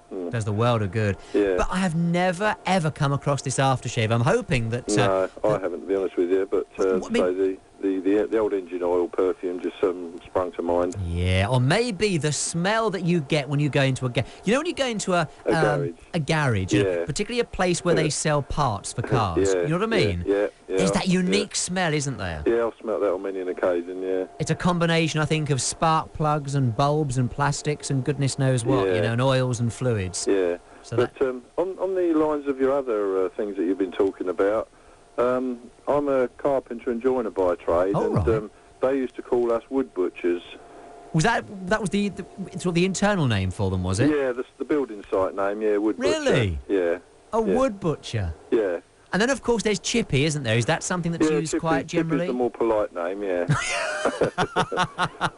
Yeah. So if someone was to be advertising for someone who, that does your job, or maybe you would be advertising for someone to take on as an apprentice, what would be the official term? A carpenter and joiner still? That's still acceptable, is it? I think so, yeah. Yeah, carpenter and joiner, yeah. They haven't come up with their problem with that yet. Yeah. But at the moment, I work as a minor works surveyor, and I've renamed my job. I've got a sign hanging over my desk, and I call myself the Director of Aesthetics and Renovation because I'm in charge of the painting and repairs, you see. Do you know, this is so stupid, isn't it? It's great that you can just make up your own names and your own sort of positions. Oh, I like those. Yeah, like them lots. So how long have you been working with wood? Because I'm dead jealous, because I can't even cut two bits of wood the same length, let alone, join them together. Yeah, well, look, I first started when I was about 14 because I had a Saturday morning job. Yeah. I used to get paid 10 bob for that. Yeah. And then all I used to do was a little bit of gardening and shoe cleaning and stuff like that. But the guy I used to work for on a Saturday morning, he was doing a self-build. He was building himself quite a big posh house. Yeah. And when the school summer holidays came round, for a bit of extra money, I said, can I, do some work in the weekdays? Well, this guy, he was a carpenter by trade, and he was doing all his own carpentry on this house. So through the school summer holidays, I went round and worked with him. And that's how I got into liking carpentry and joinery, because I helped him on the woodwork for the house. And so I was 14 at the time, and I'm now 58. Right. So, it's a fair time, and that's what sort of got me into the idea I wanted to be a carpenter when I left school. Is it amazing, how you hear these stories? I mean, I had a carpenter doing some work for me a few years ago, and we were chatting, and the interesting thing was, it turns out that this guy was a year older than me, but he had gone to the same secondary school as me, and we were just, we were chatting about it and what have you. And one day we were just talking about carpentry, and I was admiring his work and how he does things and all this, that and the other. And I said, you must have always wanted to do it. And he said, no, I didn't. He said, when I left school, he said, I wanted to be an electrician. And he went, no, that's not true. I wanted to be a plumber. And he went and trained to be a plumber as well. He went on to further college and did his plumbing qualifications. He then worked with a plumber for about 5 or 6 years. He said, and it was okay. And then one day he was on a building site, and there was a chippy there, and he asked him to help him. He said, and he just fell in love with wood straight away, and he knew that he had to change, and so he stopped doing the plumbing and he went over to doing the woodwork instead. Yeah, well, we had woodwork lessons at school, in the secondary school, before I left school. Yeah. And I used to really like that as well, and I've still got some of the things I made at school, now. Yeah, I have as well, but I still couldn't tell you what they are. 'Cause they were pretty bad. Yeah, and I've still got one of the things I made when I was an apprentice, because we used to have to make certain little bits and pieces and joints and things when we went to college, And one of the things I made was a round window, which I've still kept, It's amazing. Yeah. And I suppose to you now, Pete, because, it's your profession, you can just grab hold of bits of wood and, you can cut them and carve them, shape them, join them and stick them, and it's just like second nature to you. Well, yeah, I think that I can do a reasonable job of most things, Yeah. Anything that you really enjoy doing? I mean, if people want you to go and do a job for them, if you hear there's a particular thing they want done, do you think, oh, good, I enjoy doing that? Well, I've done everything in my trade. I learned carpentry and joinery, which is making things, like windows and doors and things, and building site work, like putting floors and roofs on and all that sort of thing. Yeah. And I've done what they call shuttering or form work, which is making the shapes for concrete, stairs and floors. Right. And what the concrete's cast in. But I enjoy doing anything, Paul. I like doing mainly what they call the second fixing, which is the woodwork after the plaster's done in a house. Oh, I know, like sort of the picture frames and the stuff around the door frames, hanging the doors and putting the architraves and skirting around and fitting the bathroom stuff, and all the kitchen units and things like that. Well, I used to do more of that than anything else, but I still enjoy doing a little bit of private work for people now and again. Just to keep my hand in, bit of fencing, anything.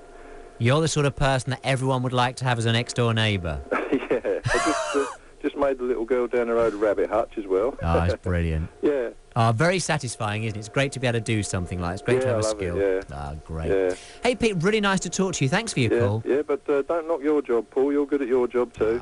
We're still trying to come up with a suggestion for what this job should be called. And I've had rude ones from him next door. Yeah. So I'm working on a rude one for him as well. But maybe somebody else can come up with something. We'll see what we can do. Well, coming from a building trade background, I should think we could think of something that's a bit too rude to broadcast, so I won't come out with that. We won't go there. No. Take good care, won't you? Thanks a lot, Speak to you soon. Okay, bye-bye now, bye-bye. There's Pete on the line from Guildford. Isn't it amazing how people just fall into a career, you know? They just want to do something. Or it just happens, they do it one day. And as I was saying, this chippy that did some work for me a couple of years ago, he always wants to be a plumber. You know, he said since he was at school, he wants to be a plumber. And that's what he did. Went to college, learnt his plumbing, got his qualifications. Neil, what were the qualifications then, you know, joking aside, sort of like early, mid-80s? Was it City and Guilds they used to do then for plumbing and electricians and things like that? It was City and Guilds then, wasn't it? City and Guilds of London Institute, that's right. And he did all that sort of stuff and then went out and did an apprentice with a plumber. And he did it for some years. And then just this one day, I'm repeating myself here, I know, but it was just such an amazing story that, you know, after spending 5 or 6 years plumbing on building sites and goodness knows what, and enjoying it, this chippy asked him to help him. And he said he just fell in love with it. He said he picked up this bit of wood and he thought, yeah, this is great. And that is what he then went on to do. Maybe you have a similar story. Let us know about it. Pick up the phone and give us a ring. Now then, Darren from Hastings told us a little while ago that he is a nighttime supplier of information and advertisement to the retail trade. What does he do? Well, Jeff called through from Folkestone, says, I think he's a newspaper deliverer. We had a few people go for that. Rachel in Staines says, I think the gentleman delivers newspapers overnight. Excuse me. Also, Paul, who's in Tunbridge Wells, working tonight hard on the night shift. He says, Paul, I think that guy probably sells newspapers or he delivers newspapers to the newsagents. We'll find out. We'll get Neil to tell us very, very shortly. OK, coming up to 5 minutes to 12. Gary from Slimfold sent me a text through. He says, Paul, I've always known bricklayer's mortar as pug. Talking about these sort of, you know, in terms, if you like, or industry speak. Never come across that one before. And also Michelle from Farncombe says, Paul, I saw an advert for Twilight replenishment staff. Made inquiries to see what it was all about. And basically, they are nighttime shelf stackers. Simple as that. And Dave from Farringdon says, Paul, it's all changed in football. Apparently, they no longer have linesmen like they used to. They now refer to them as the referee's assistant. He says, listen to the matches and you'll see what I mean. Any more for any more? Let us know about it. Got some more to come in the next hour of the programme. The time now, exactly 12 o'clock. Across the county and around the world. This is BBC Radio Kent.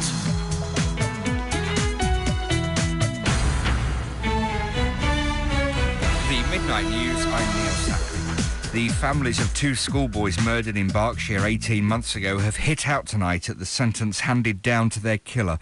Thomas Palmer was told he'd spend at least another 18 years in prison for murdering 18-year-old Stephen Bayliss and 14-year-old Nuttawut Michow, also known as T-Wood.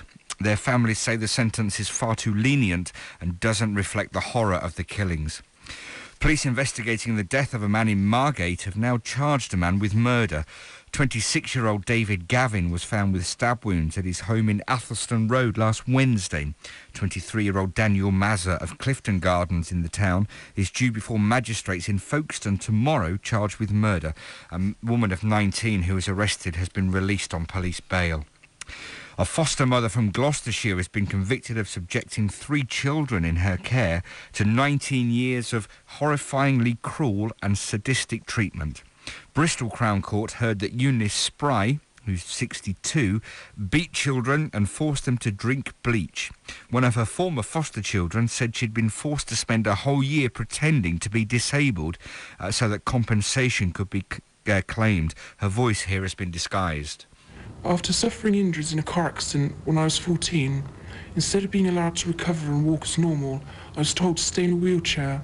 I was threatened if I tried to regain the regain the use of my legs. A Southampton man's appeared in court charged with the murder of his disabled partner and her care worker. 47-year-old David Tilley was remanded in custody. He's accused of stabbing to death his partner, 49-year-old Sue Hale, and her carer, Sarah Merritt. Their bodies were found at Sue's flat in Megson Road last Thursday. Over 100 firefighters have been dealing with a fire in a thatched cottage at Piddle Hinton near Dorchester. The blaze was in Rectory Road. There were no reports of any injuries. Meanwhile, a man who died after falling into a bonfire has been formally identified at an inquest on the Isle of Wight. Ted Price, who was 80, was attending to the bonfire in the garden of his home in Wroxall when the accident happened. It's emerged that in the early 1960s, Mr. Price played a heroic role in the rescue of passengers from an aeroplane that crashed into a hillside on the island. A long-awaited report into local government funding is to recommend setting up new council tax bands for the cheapest and most expensive homes. The report's author, Sir Michael Lyons, speaking to the BBC this evening, also proposes alternative taxes on hotels and an increase on business rates as options for councils to keep bills in check. But Sir Michael stresses that the government must press ahead quickly with the revaluation of homes. It is a missed opportunity to do something about fairness. And every time that people worry about who's going to pay a bit more, I'd like them to just spend as much time worrying about who deserves to pay less because their house price hasn't gone up. Tougher laws may be brought in against TV broadcasters who unfairly exploit viewers with premium rate phone-ins, Culture Secretary Tessa Jowell announced tonight. Miss Jowell said that if the regulators Ofcom and Ixtis weren't able to take satisfactory action, she'd look into giving them more legal powers. The latest programme to get caught up in the scandal is ITV's Dancing on Ice, which revealed that 11,500 text votes were not counted during the final on Saturday night. Southampton Football Club have announced that the statue of former club president Ted Bates will be taken down. The club is to investigate whether the existing statue can be altered or whether to start again. Follows criticism from fans over the £100,000 project, with many saying that the legs were too short, his arms were too long, and that his face didn't resemble the man who served the club for 66 years. Finally, Paul, it was 25 years ago today, March the 21st, that Donny Osmond walked out onto the Broadway stage for the first time in the lead role of Little Jimmy Jones. Nice. I bet that was a momentous occasion, wasn't it? The red carpet was laid. Do you know, it was also 25 years ago today, March the 23rd, that Donny Osmond walked out onto the Broadway stage for the last time. And the title role of Little Jimmy Jones. It was a great success, obviously, that's it, was it? The show closed after just one performance. I'm sure it had nothing to do with Mr. O. I'm sure it didn't. It's an old show. It first hit the stage in the early 20th century. He wasn't in it, It was about Yankee Doodle. Oh, Yankee Doodle, yes. And that's all I've managed to find out about it. But the Donny Osmond version didn't last very long. What was it called? What was the show called? It was called Little Johnny Jones. Let's see if anyone can tell us more. Little Johnny Jones. Yes. On Broadway. On Broadway. The thing is, to get something to Broadway costs an absolute fortune. It must have been a total disaster to put it after one night. Have you ever seen anything on Broadway? No. Not live anyway. I've seen I did film stuff, but no. I did once, and it was just like sitting in a little provincial theatre here, only not quite as comfortable and 6 times as expensive. Yeah, but it's Broadway. Give my regards. I went to see. I can remember what I saw actually. It was Whoopi Goldberg in Something Funny Happened on the Way to the Forum. Oh right, yes. And it was good, but then plays are always good, no matter whether it's in the. I've walked out of many. I'm good at walking out of plays. I can imagine. Oh yes. When I was a drama student, we used to have to go and watch plays a lot. We used to go and see all sorts of things. I was lucky. I was quite lucky being in London that we used to go and see all sorts of shows. And I used to get fed up with them. If you get to the interval and your bum's aching and you're yawning, there's no point staying. You might as well go into the bar. Have you ever walked out of a film? Yes, many times. especially the ones that go on for like 15 hours, and you think, come on, just take 10 of these hours away. Let's edit the end onto where we are, and we can all go home. Yeah, before Weddings and a Funeral was one wedding too long. I didn't see that. But I remember going to see, it was years, it must have been late 80s, so I was only just old enough to go in. Yeah. The Kylie Minogue film, Delinquents. Oh, yes. Turned round to walk out at the end, and there was only like about a third of the audience was left. That was it. It was everybody else had gone. I hadn't realised they'd all gone.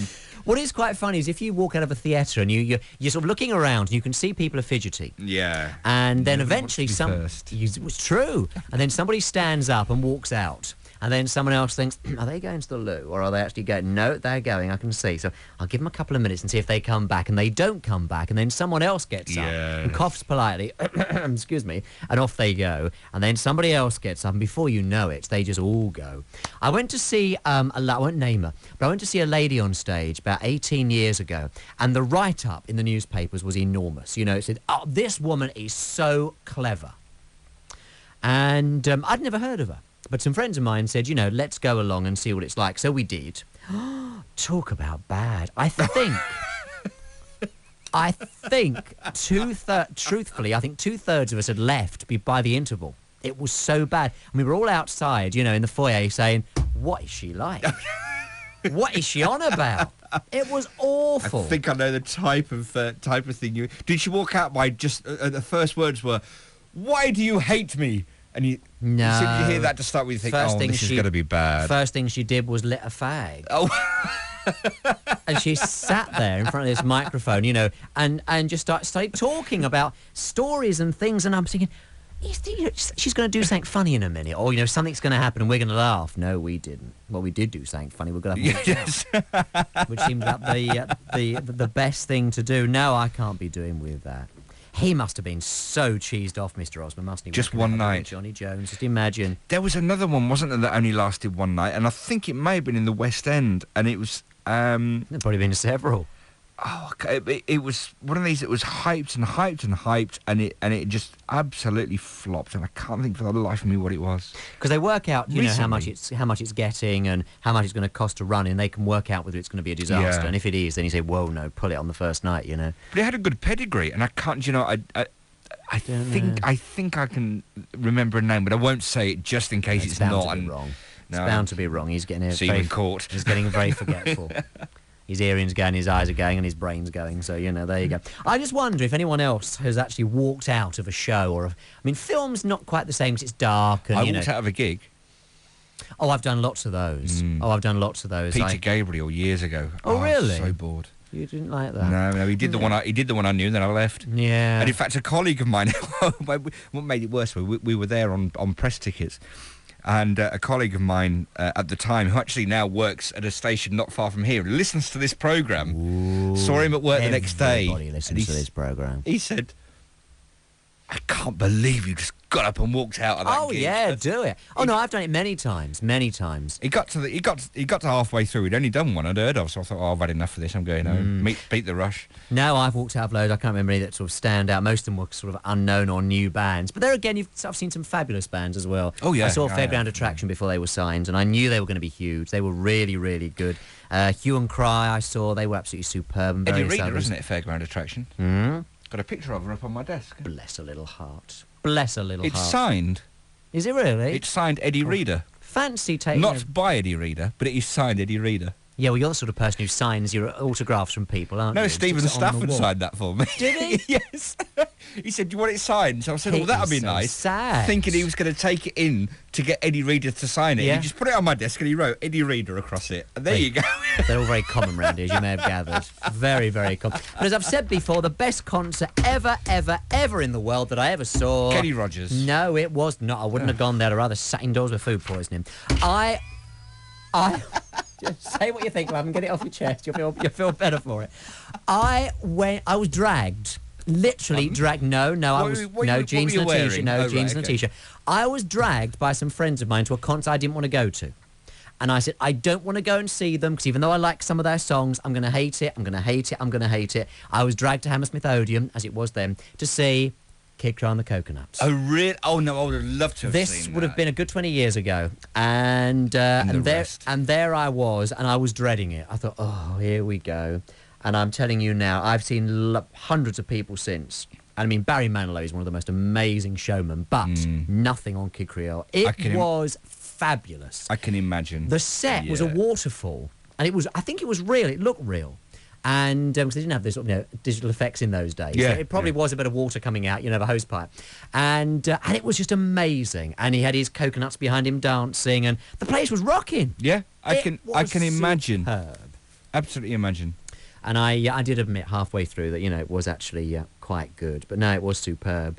Another good concert I saw was the Stylistics when the sound system went down. That was quite good. Stylistics Unplugged. I mean, it was literally. And I'll tell you where it was. I've got no reason to hide it. It was Blazers at Windsor. I don't know if it's still there. And no, it's not. Has it gone? But I know exactly where it is because I did a Christmas season there about 8 or 9 years ago upstairs.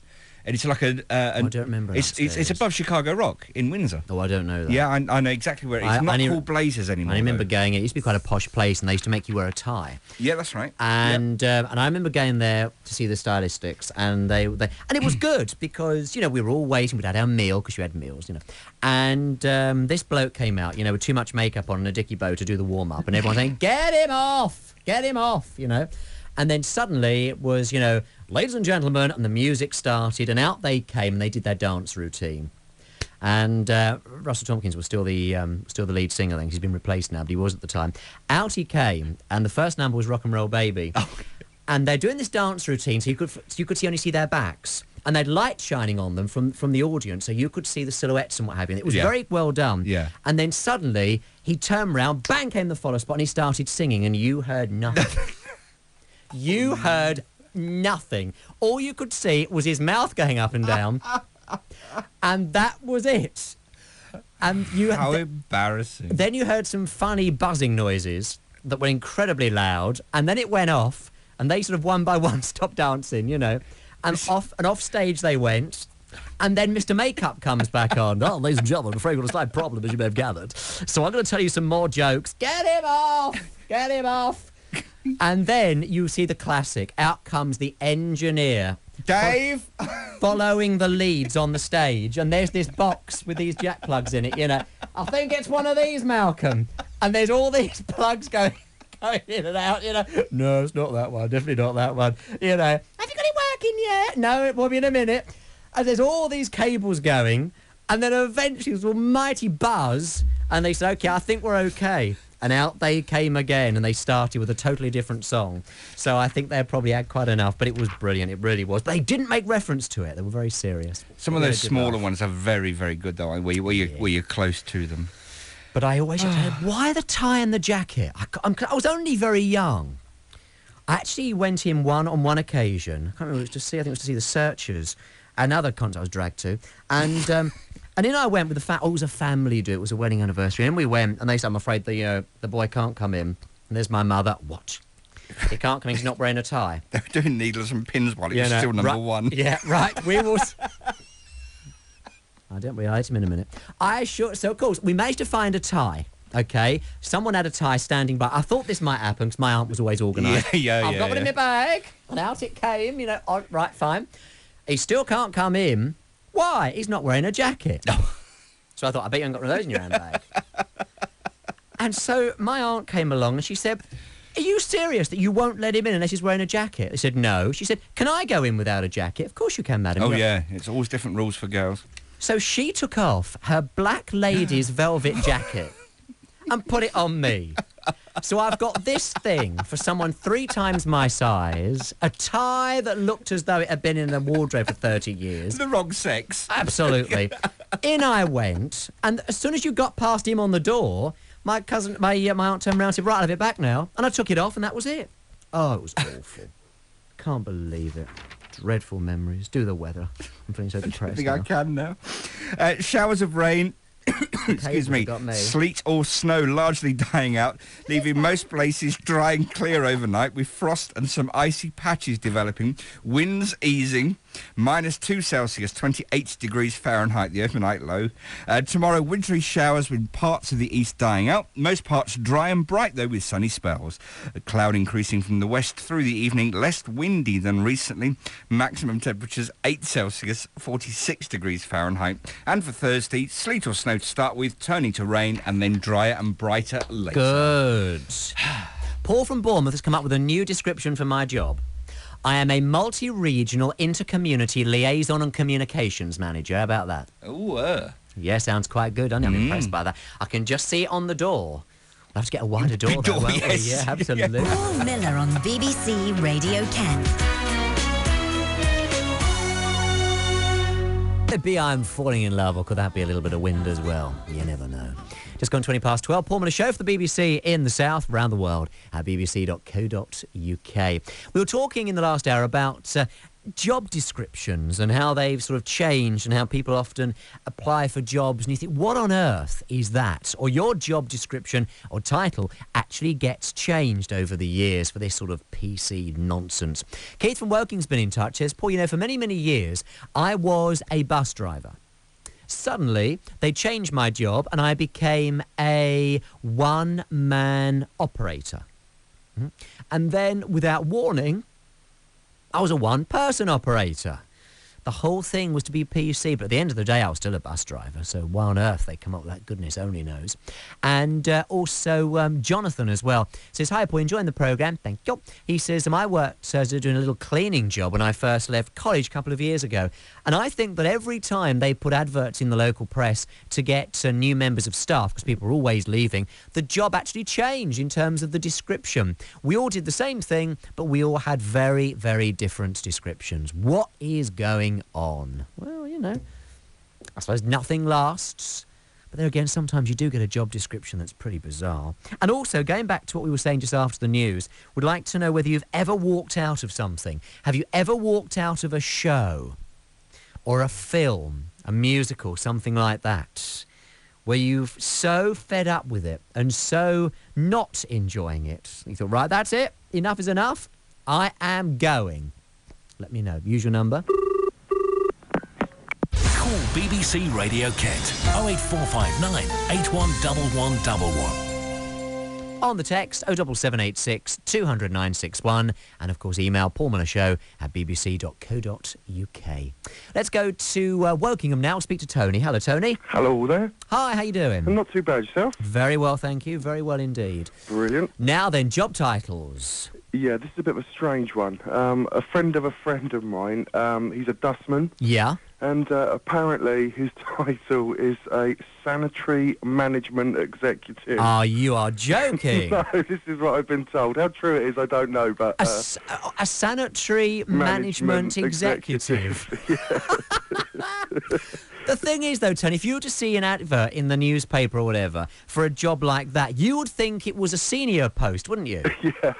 I mean, you would, wouldn't you? I mean, when you talk, you know, executive and what have you, you think, well, they're looking for a manager. It's a, you know, it's a boss's job. Yeah, I mean, I've only ever seen something like that once, and that was an advert for cinema operative, and it was the same sort of thing, a cinema ticket executive.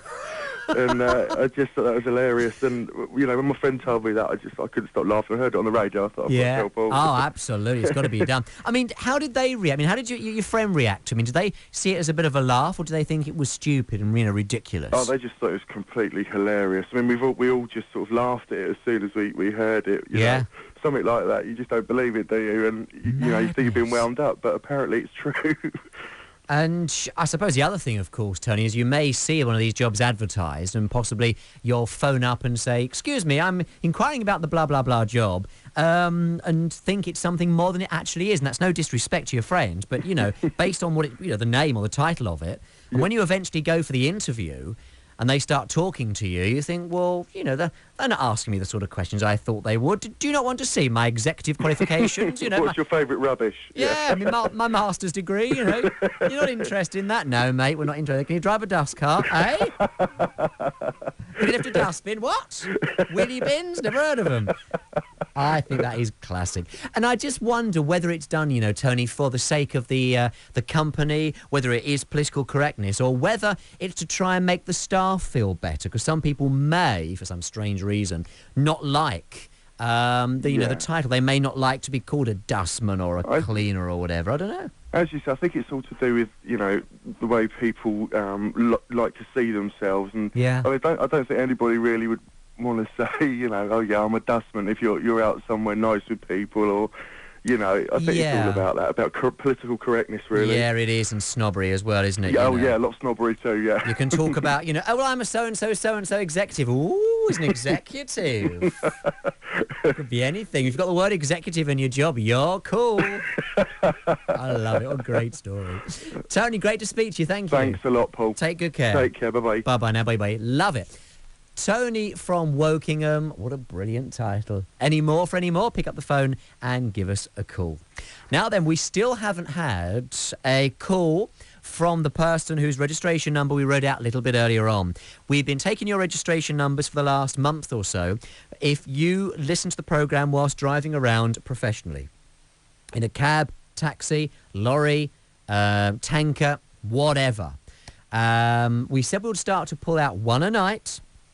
I would read the registration number once an hour, and you had to claim your bug, which is your prize, in that programme. Now, so far, we haven't heard from this person, so you've got half an hour to get in contact with us. If your registration number is BAZ2450, and maybe you know who that person is. I'm not going to say whether it's a lorry, a taxi, or what at this stage, but certainly if that is your registration number, you registered it with us, it's the first one to come out, you need to get in contact with us now, and then we can verify you are who you say you are with other details that we've got about you that you gave us, and then the bug will be on its way. So if that's your registration number, on the phone now, text or the email, whichever is easier, BAZ2450. And if you know who that person is, then do let them know. Good. Lou from Brighton says, Paul, I once came across a guy who called himself a vision technician, which I thought was pretty good. I mean, sounds like somebody who would be an optician, or maybe would make or fix glasses, spectacles and that sort of thing. Nope, nothing like that. It turned out to be a window cleaner, would you believe? Yes. And also, Avril Who says, what about a domestic engineer? She was a housewife. Yeah. And love this one from Danny. He says, Paul, I am an international coordinator for the movement of UK goods to Europe and Africa. So what do you reckon Danny does? What do you reckon? An international coordinator for the movement of UK goods to Europe and Africa. Danny is a truck driver. I am losing my religion. Paul Miller Show coming up 2:25 to 1, the BBC in the South. We mentioned walking out of plays, walking out of shows and musicals and goodness knows what. And I don't, to be honest with you, think it's particularly rude if you're not enjoying something. If you don't like the film, you don't like the show, there is no point sitting there and suffering, especially if it's one of these that goes on forever and ever and ever. Let's go to East Grinstead to speak to Valerie. She got up and walked out. Hello, Valerie. Hello, Paul. How are you? Very well, thank you. And you? Very well indeed, my love. Good. Now then, this was a while ago, but you walked out of a play in London. Yes, at the Royal Court Theatre. Oh, right, yes. Sloane Square. Yeah, very nice. And the play was Crapp's Last Tape. Yeah. And they were living in dustbins. And the lids kept popping up and down. And we were wondering exactly what it was going to finish like. So after about, 15 or 20 minutes, these lids going up and down. Exactly. Peggy Mount was sitting in front of us. Well, in the audience, was she yes. really? So I don't know what she thought of it. But the strange thing was we went up to the Barbican last year to look around, and it was advertised there. So it's still doing the rounds. I've never heard of it. Yeah. I've never heard of it. What made you go? I mean, was the write-up quite good? Got free tickets. Oh, yeah, I like the sound of that, yeah. In actual fact, I may have sat through it if the tickets were free, Valerie. It has to be said. You tend to enjoy things more if they're free, don't you? Well, you didn't mind walking out. No, I suppose not. No. Were you the only ones to walk out? Well, 2 or 3 people had gone out before us. Oh, they had? Yes, from the row. So as the row was getting shorter, we sort of joined on the end and went as well. It's very true. As I said earlier on, I think this is what happens. You know, you look around you, and when someone gets up and moves away, you think, or moves out, you think, I'll give them 5 minutes to see if they come back again in case they've just popped to the loo. And then you realise they haven't, and then somebody else gets up and goes, and it almost has like a domino effect. And That's right. And before you know it, there are people around thinking, well, I'm not enjoying this either, and up you get. And you normally make good conversation in the foyer. I bet there wasn't many left. Well, this woman that I went to see years ago, I mean, I would say, seriously, joking aside, about 2/3 of the people walked out. I mean, put it this way, when we got outside, it was crowded. Yeah. People trying to get out because it was so bad. Yet the write-up had been superb. Yeah. And it was just dreadful. It was nothing like we thought it was going to be at all. If I remember rightly, I think John Junkin was in it. Right. So, you know, I mean, as I say, it's going back to the early 60s. Yeah. But I've never heard of this film, this play, I must admit. No, well, as I say, it was at the Barbican last year. Because we walked in there and we saw it on the board. Well, it's obviously appealing to some people, isn't it? For it to still be there. Not us. I don't blame you either. Nice little story, Valerie. Thank you for sharing it. Okay, Paul. You take care, my love. Bye-bye now. Bye-bye. Bye-bye. There's Valerie from East Grinstead. Any more for any more? Have you walked out of a show, a film, or a concert, whatever it happens to be? Let me know. Now, you know, we were talking about a little acronyms and things, expressions, industry speak, if you like, words for things that are used within a particular industry. Had a lovely email come through from Angela from Woodley, who says, Paul, I always try to listen to your programme. I'm spending half my time laughing, and I keep missing bits. At the moment, I've got the bedside radio on, but I'm also trying to listen online, but that's near on impossible because, of course, the radio is ahead of the online. So I'm not getting the complete picture. Don't worry about it. We're not this end either. The reason I'm writing to you, though, is because when I joined a big insurance company in Reading back in 1998, in my particular department, which was called Risk and Compliance, my colleagues gave me 2 A4 size sheets of paper with all the acronyms that the department used to use. Apparently, the company is famed internally for using abbreviations. When people give you letters or instructions for work they didn't think to spell out the full terms, they just gave you the acronyms and you were supposed to know what they were.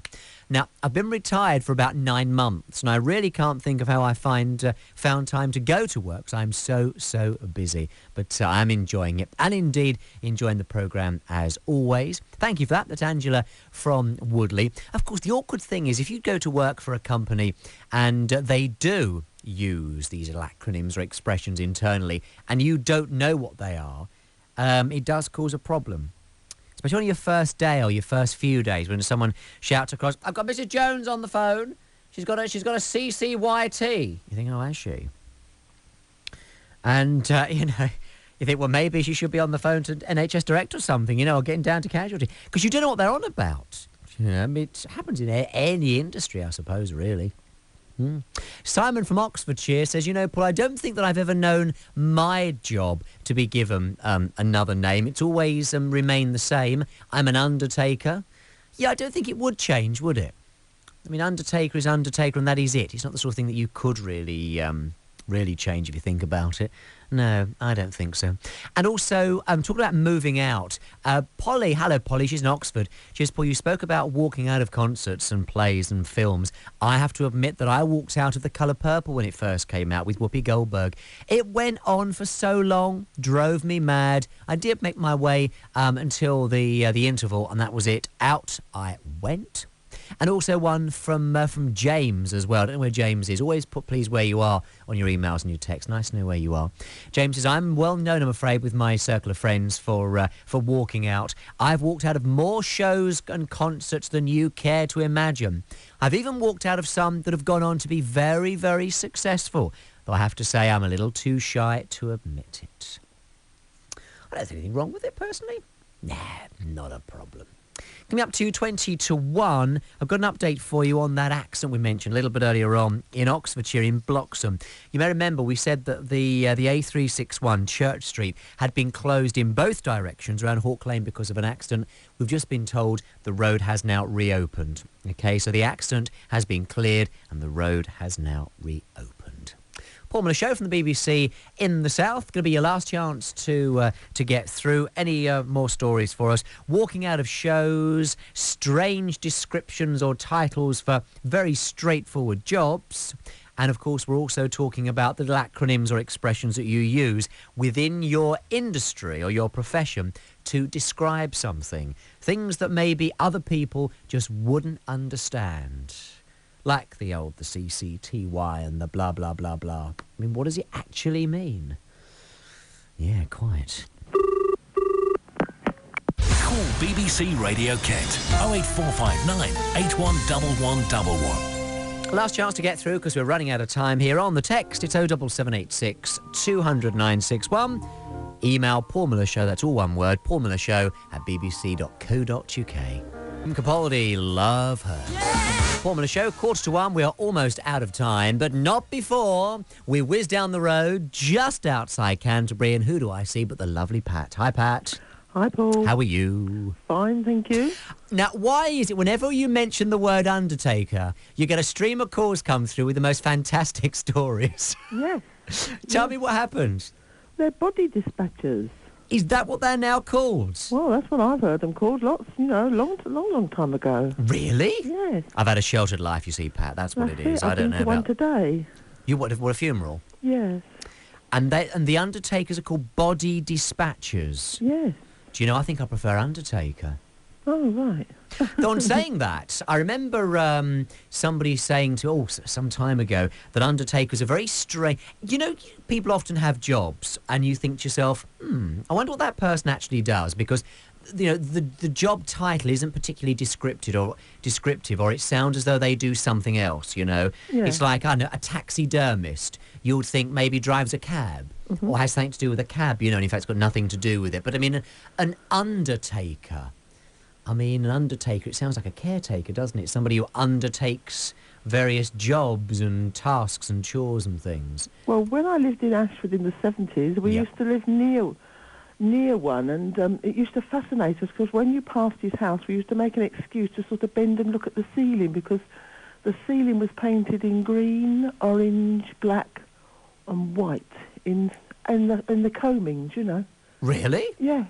And I was waiting at the traffic lights on my bike this particular day because I used to work in Sainsbury's, and he was sitting in the back of the hearse and he was eating his sandwiches.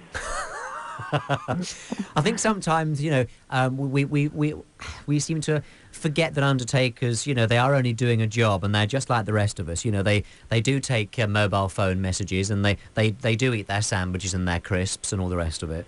But I think it's a bit like, you know, a vicar or something. We always get this idea in our minds that they are a little bit different to everybody else, which of course they're not. No, well, there used to be, I met sort of one in a shop one day, and he came over and I thought, oh, God, who's this man coming towards me? And he got this big hat on like the, you know, that cigar ad man, yes. The big broad brim and the cape. Oh, yeah. And he said, I remember you used to live on a farm, he said, at the top of Whitehorse Hill. And this was when I was 4 years old, so he was going a long way back. So I thought, well, how does he recognise me all this time later?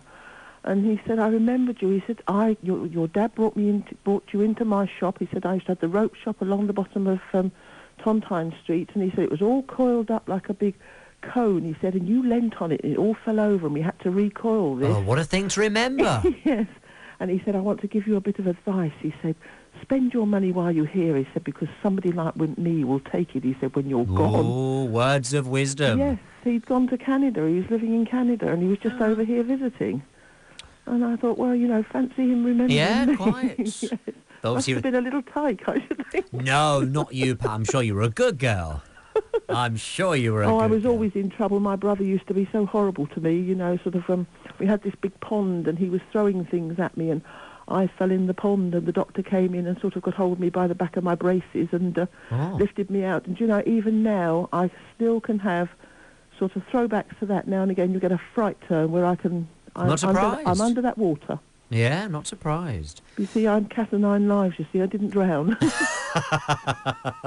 I've had lots of times in my life like that, you know. I think we all have. Me and Mrs. And the greatest one was on the M6 when it snowed very heavy that winter. And the back end of and this lorry skidded along beside me. We were going to a dog show at the time. We're only 4 miles off Birmingham and never got there.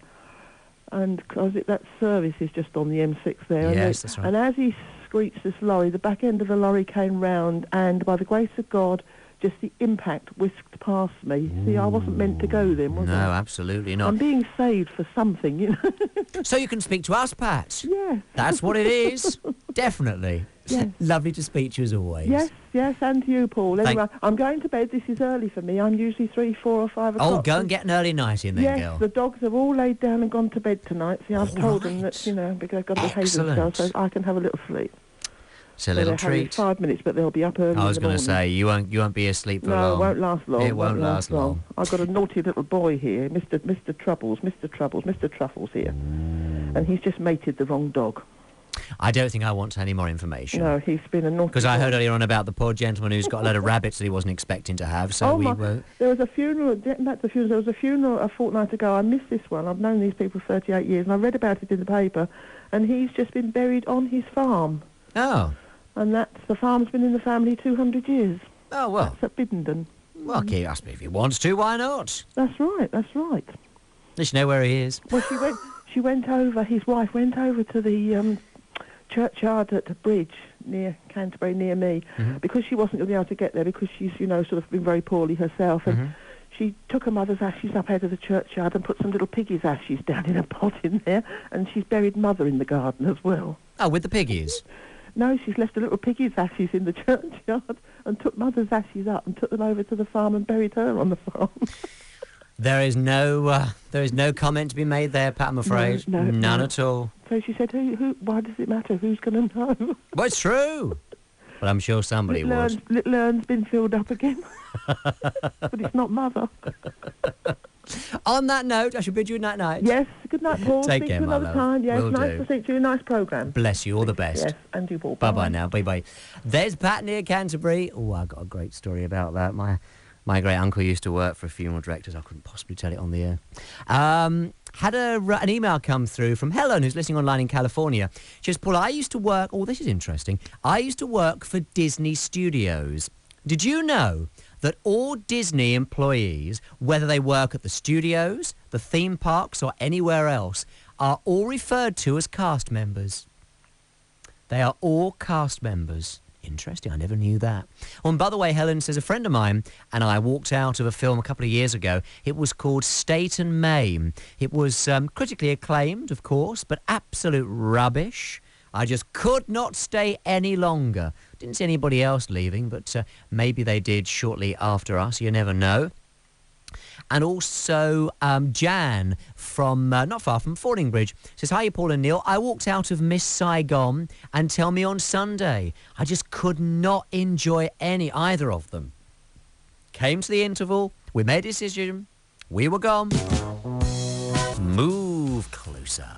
And that is about as far as we go. Thanks for your calls, your emails and your texts. As always, nice to hear from you. We should do it all again on Wednesday night's programme back from 10 o'clock. Happy birthday to Christine, by the way. Hi, Christine. She's in Dorchester. Happy birthday today. Lots of love from husband Frank. He says he hopes you have a smashing day, and so do we. By the way, talking about smashing, if you're out and about on those roads tonight, take it easy. Driving conditions not going to be very good again. Very, very chilly. Could be a few little icy bits around. Just remind you that in Bloxham, the earlier accident we mentioned on the A361, that's Church Street, has now been cleared. The road was closed just by Hawk Lane. All been sorted out now, and the road is now clear. Good. More chances to win My Bugs, of course, on Wednesday night's programme. We should be finding out who's in the taxi in the first hour of the programme. More fun and games with that. And, of course, a stack of tunes, the dedications, a few laughs, anything else that we fancy, and taking it nice and easy into the night. So make sure you join us from 10 for Wednesday night's programme. For now, though, for myself, Paul Miller, from Neil and the rest of the gang, it is bye for now. I shall be leaving you, as always, in the capable hands of our colleagues at BBC Radio 5 Live. They'll keep you up all night. You take care. Bye-bye now. Bye-bye.